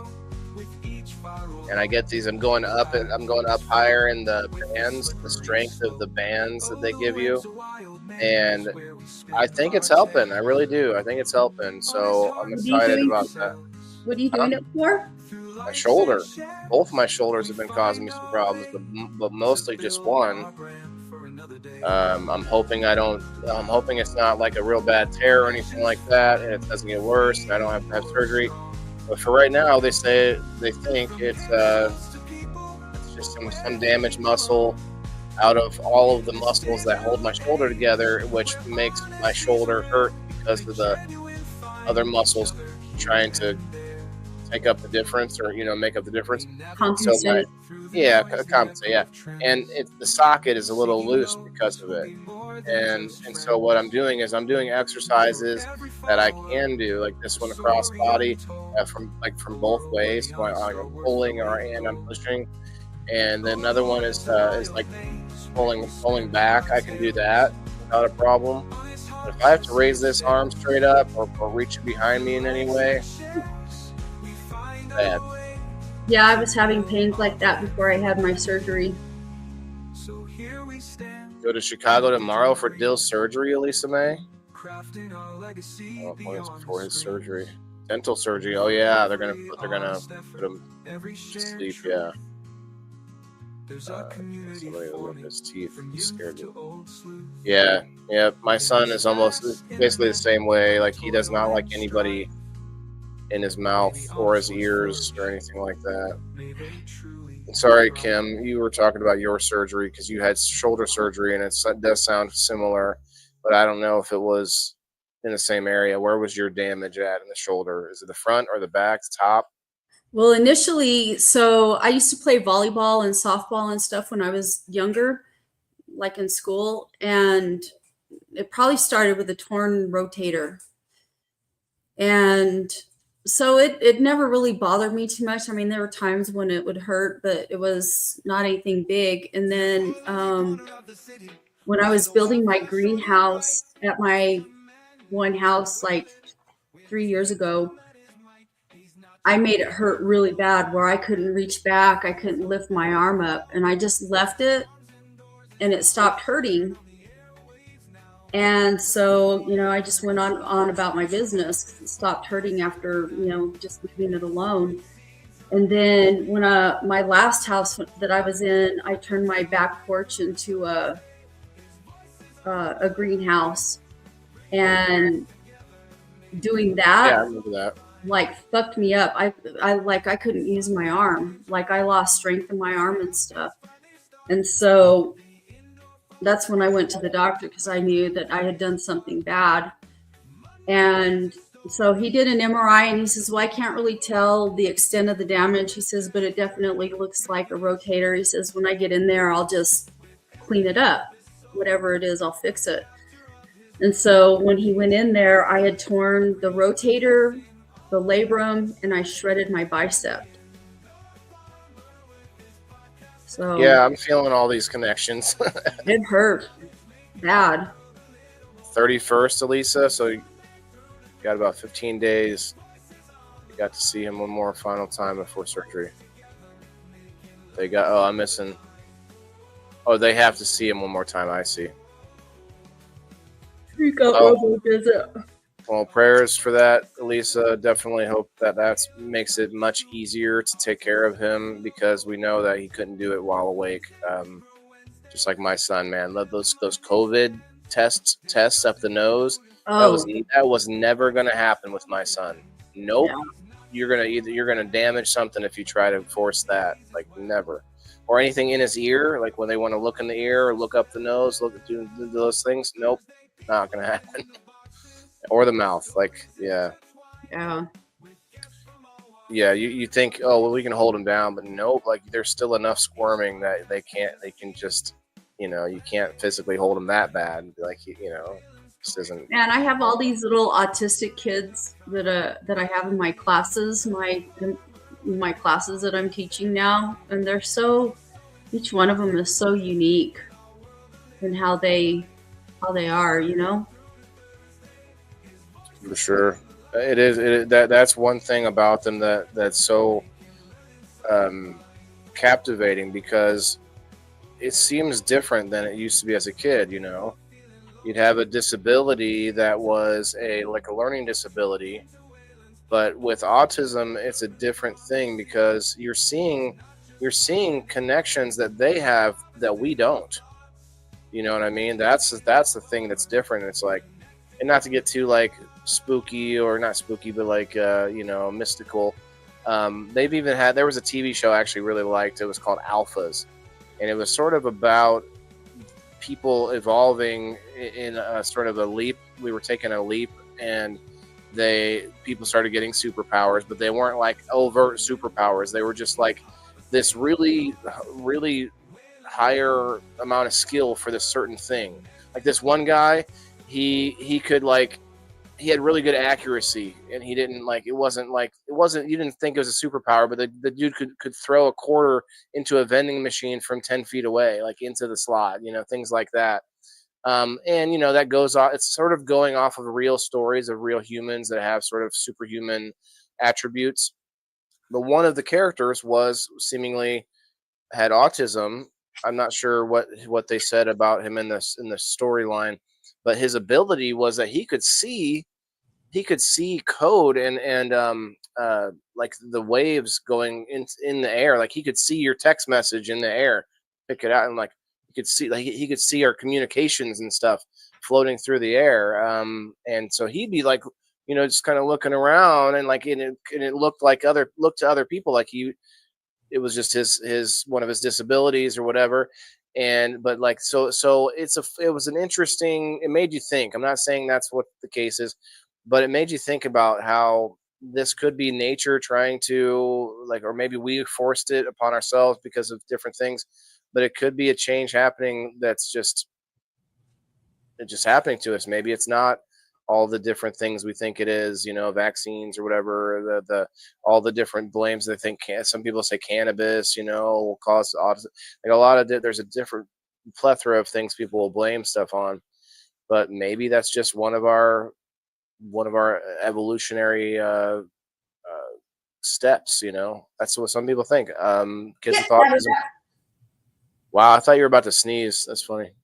Sorry. No, I saw her behind me, and there's a plant right there. And she's That's getting right. ready to. Oh, she's gonna pee in it. No, she's had her face in it, getting ready to chew on it. I saw this picture. It was a guy in Thailand pooping into a pot that had a big cannabis plant in it. Gross. And the guy said it was like self-fertilizer or something. I forget what the title said. Something about cheap fertilizer or organically fertilized. And he goes, "That's why I don't buy my weed from Thailand." It was just a funny. I mean, That's gross. yeah, it is gross, but Yeah, I don't know.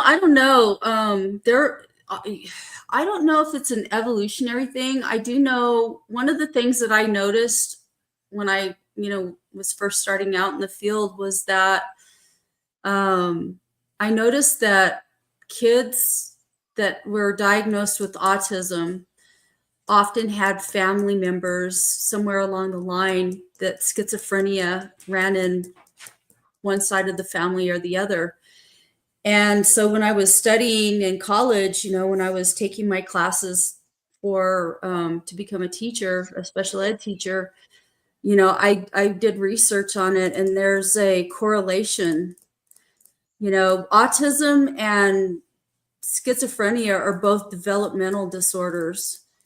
And there's certain similarities that they both have. And so I don't know. It's interesting though. Yeah.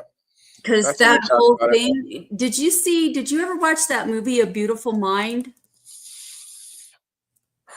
No, but I think maybe I might have, but it's been a little while. Yeah, it's an older movie now. It's probably about 20 years old, some 15, 20 years old. I know the name of the movie. What was that Australian guy from that Australian actor that played Gladiator? I want to say Russell Crowe. Yes, it had Russell Crowe in it. Russell Crowe and Jennifer Connelly. And it's based on a true story. And the guy was brilliant. He was a, PhD professor. I don't know. I can't remember exactly, but like a scientist, and he had a very brilliant mind, and he had schizophrenia. But like people that have schizophrenia and people that have autism, they think in patterns. Oh yeah, they definitely go in patterns, and then you can. No, but they think in patterns. They visualize patterns. It's interesting. Have you ever heard of oh, I can't remember exactly how it's worded. Asplasia or aphasia? No, aphantasia. Aphantasia. It is the phenomenon where some people, I forget how many people are affected by this. Some people do not think in words. They think in like color and smell and taste, and they think in other things, which is so trippy to me. Like there was the story of there was this like documentary of different savants and with autism or different things, and that were really like savant in one thing. There's this one guy that could think of the answer to any math problem, but he thought he saw numbers as colors and shapes and stuff in his mind.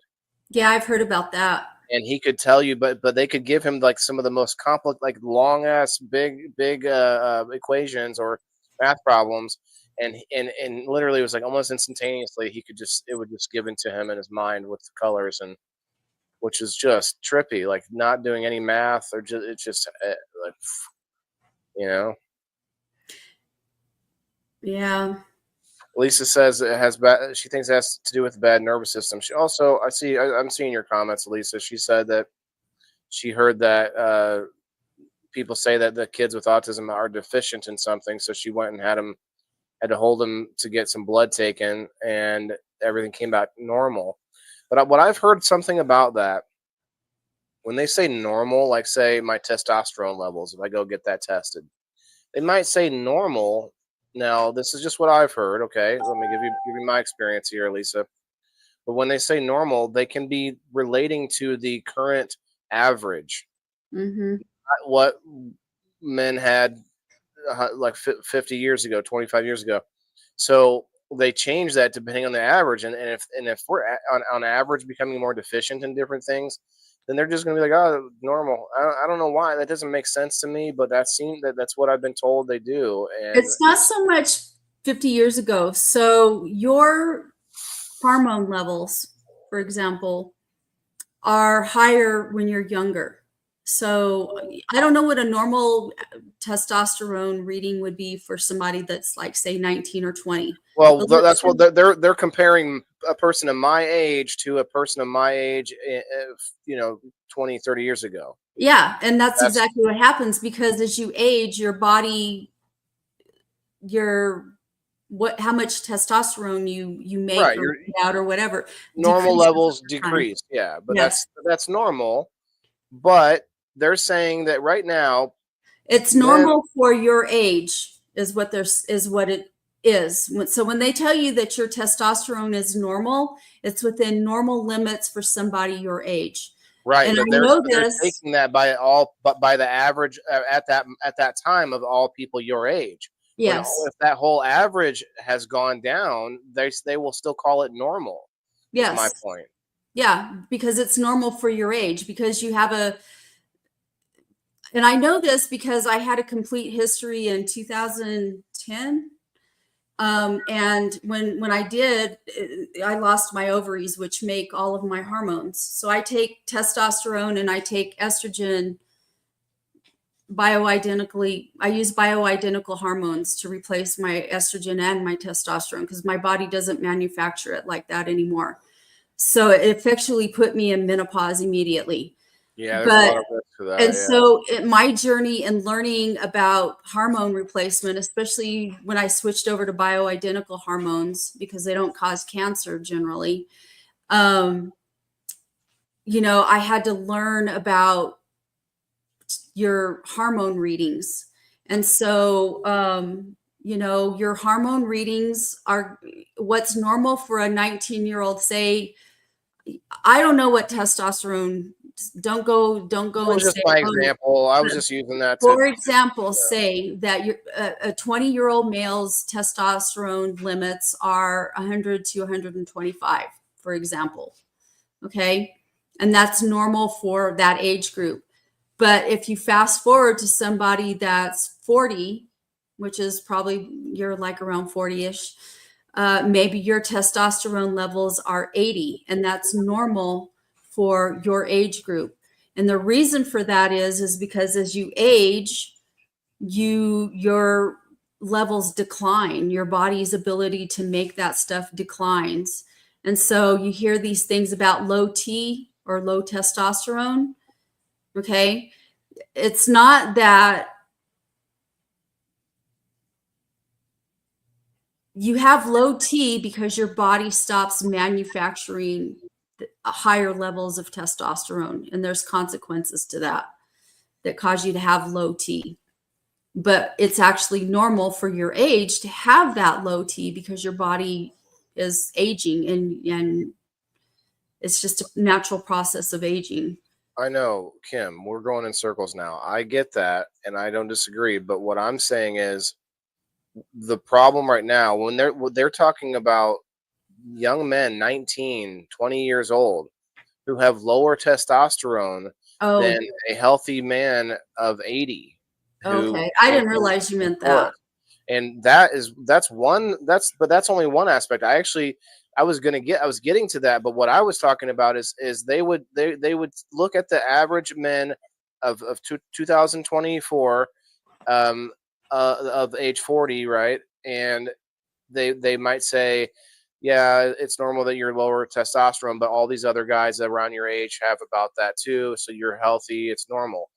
That's not what I'm saying. They're comparing us, our whole average, to an average of 40-year-olds of 1985, say, Mm-hmm. and maybe even sooner or more recent than that.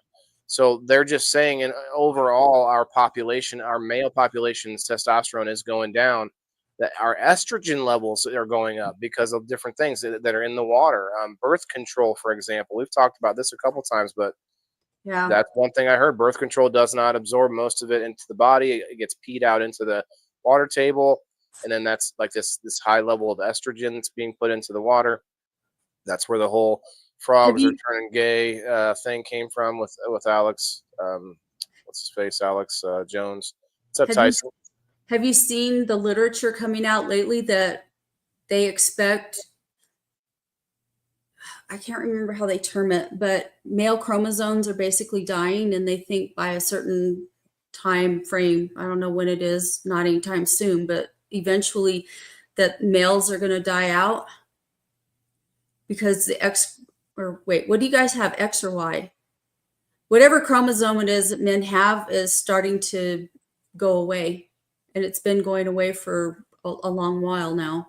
This is one thought, or at least future vision, is that there won't be genders. We slowly get rid of things that we don't need, and people are imagining us as the little bald, aliens, just big eyes, big heads. Our heads are developed because like we use our brain so much more in technology. We got these little scrawny bodies that we don't need anymore because we got all these robots doing all this stuff. Like there is a possibility that we don't even, like, if we cease to have males, we wouldn't have females either, because we probably start self-reproducing or something. Like how else would you do it? Like it would just be like some kind of weird process where we all hold hands and it happens. Well, there's lizards that change their gender. They don't change their gender. Yeah, well, there are some creatures that can, but I would think more likely we would start cloning ourselves. There's another thing too, though, which is really interesting about VR, or where the possibility of connection with like the Neuralink. There is a possibility of, and I'm pretty sure this is going to happen, where you can be put into a computer program, imagine whatever fantasy world, right, and say it's somewhat realistic enough that you like it. They can is it, I forget how it is. They speed up time to where you can experience it, since if it's jacked into your brain at some point, we'll have some kind of plug, right? But you'll be able to experience like 100 years or more, or whatever. Like you'll be able to feel like you lived, like you went through that many, anyway. Like you actually will actually live it out, but your brain is playing everything we've ever done on sort of like a fast loop anyway, and they're tapping into that ability. I know we're too far into the show to be like for me to remember the details of it now, but there is a story about like the fact that your brain can actually take in information faster than we receive it. We can only receive it so fast through our senses, right? So if they can input it directly, then they can make you literally give you the experience of 1,000 years or whatever, just to be exaggerate a little. But yeah, it's intense. I think I would do it. Like you could experience in one day, experience 2 years. You know what I mean? Like do all this work and like learn a skill or something while you're in there. I don't know. It's interesting. Yeah, Anyway, guys, it's been I don't think I would care for that myself. I imagine like okay, imagine cell phones though, Kim. Like there are still some people out there that don't have a cell phone. Some of that might be a monetary thing, but mostly there are people that just refuse to carry one around or they'll keep a flip phone, right? There's very few, but there are people like that. But technology eventually you'll have there's certain things and some things don't catch on, but some things that catch on, so many people have it that if you don't have it you almost can't function in society. And that's things like an email address, yes, a yeah. cell phone, but like access to internet or know how to use the internet in some way. Little things that you basically, if you don't ever catch on or get on that wagon, you will literally get left in the dust. Like they'll be like, well, what's your you'll be trying to sign up or trying to get food somewhere or sign up at try to get a hotel. Yes, and what's your blah blah user ID name? In the whatever the Kim verse or whatever it'd be called. And it'd be like, well, I don't use that. I don't use those. Like, oh, I'm sorry, sir. This is only a Kim verse residence only location. And I mean, you know what I'm saying? Like technology has a way of that happening. And I think if so many people started jacking in, people are going to do it voluntarily. And if enough people do it voluntarily, those of us out here that don't want to do it will end up being like either forced to do it in some ways or I don't know, find some other way. It's interesting though. Prison of your own device. Yeah. Tyson, I mean, that's the thing is like if we think that everything's going to stay where it is, we got another thing coming, which would be the next thing that comes, which would be like the whatever it is, VR, AI, all of it, all the above, whatever that next thing is coming, it's coming, and we just kind of either you don't necessarily have to be its biggest fan, but keep an eye on it.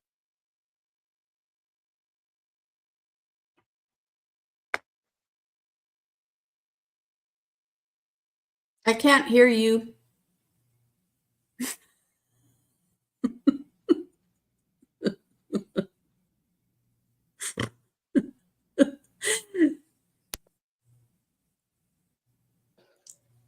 Strangers in the night. Like I should just hold it. I should just hold Is it. your microphone Well- falling out of your beard or what? No, I had to change it to the other one. The first one died. It only Oh. has about 2.5 hours. I should just hold it like this. This just in. Down in You're a doofus. this just in. Breaking news. Vote for me from the Let's Vibe TV world or the platform of the year, I believe, is my nomination. Vote for me, and all of your wildest dreams will come true. Oh, you better be careful with that. With what? Because Wildest there's some- dreams? Yeah, there's some people have some. I'm sure that have some. wild- Oh, Kim is confessing right now, you guys. Dude, I've just lived Wild long dreams. enough to. I have lived long enough to see all kinds of shit. I can't get it to stay like I want. Whip out some JB Weld or duct tape. You can't even tell it's there. No, It's hidden. Scary, Elisa May called me. there's no. I'm kidding. I'm sure she There's says no green glow from like the other one.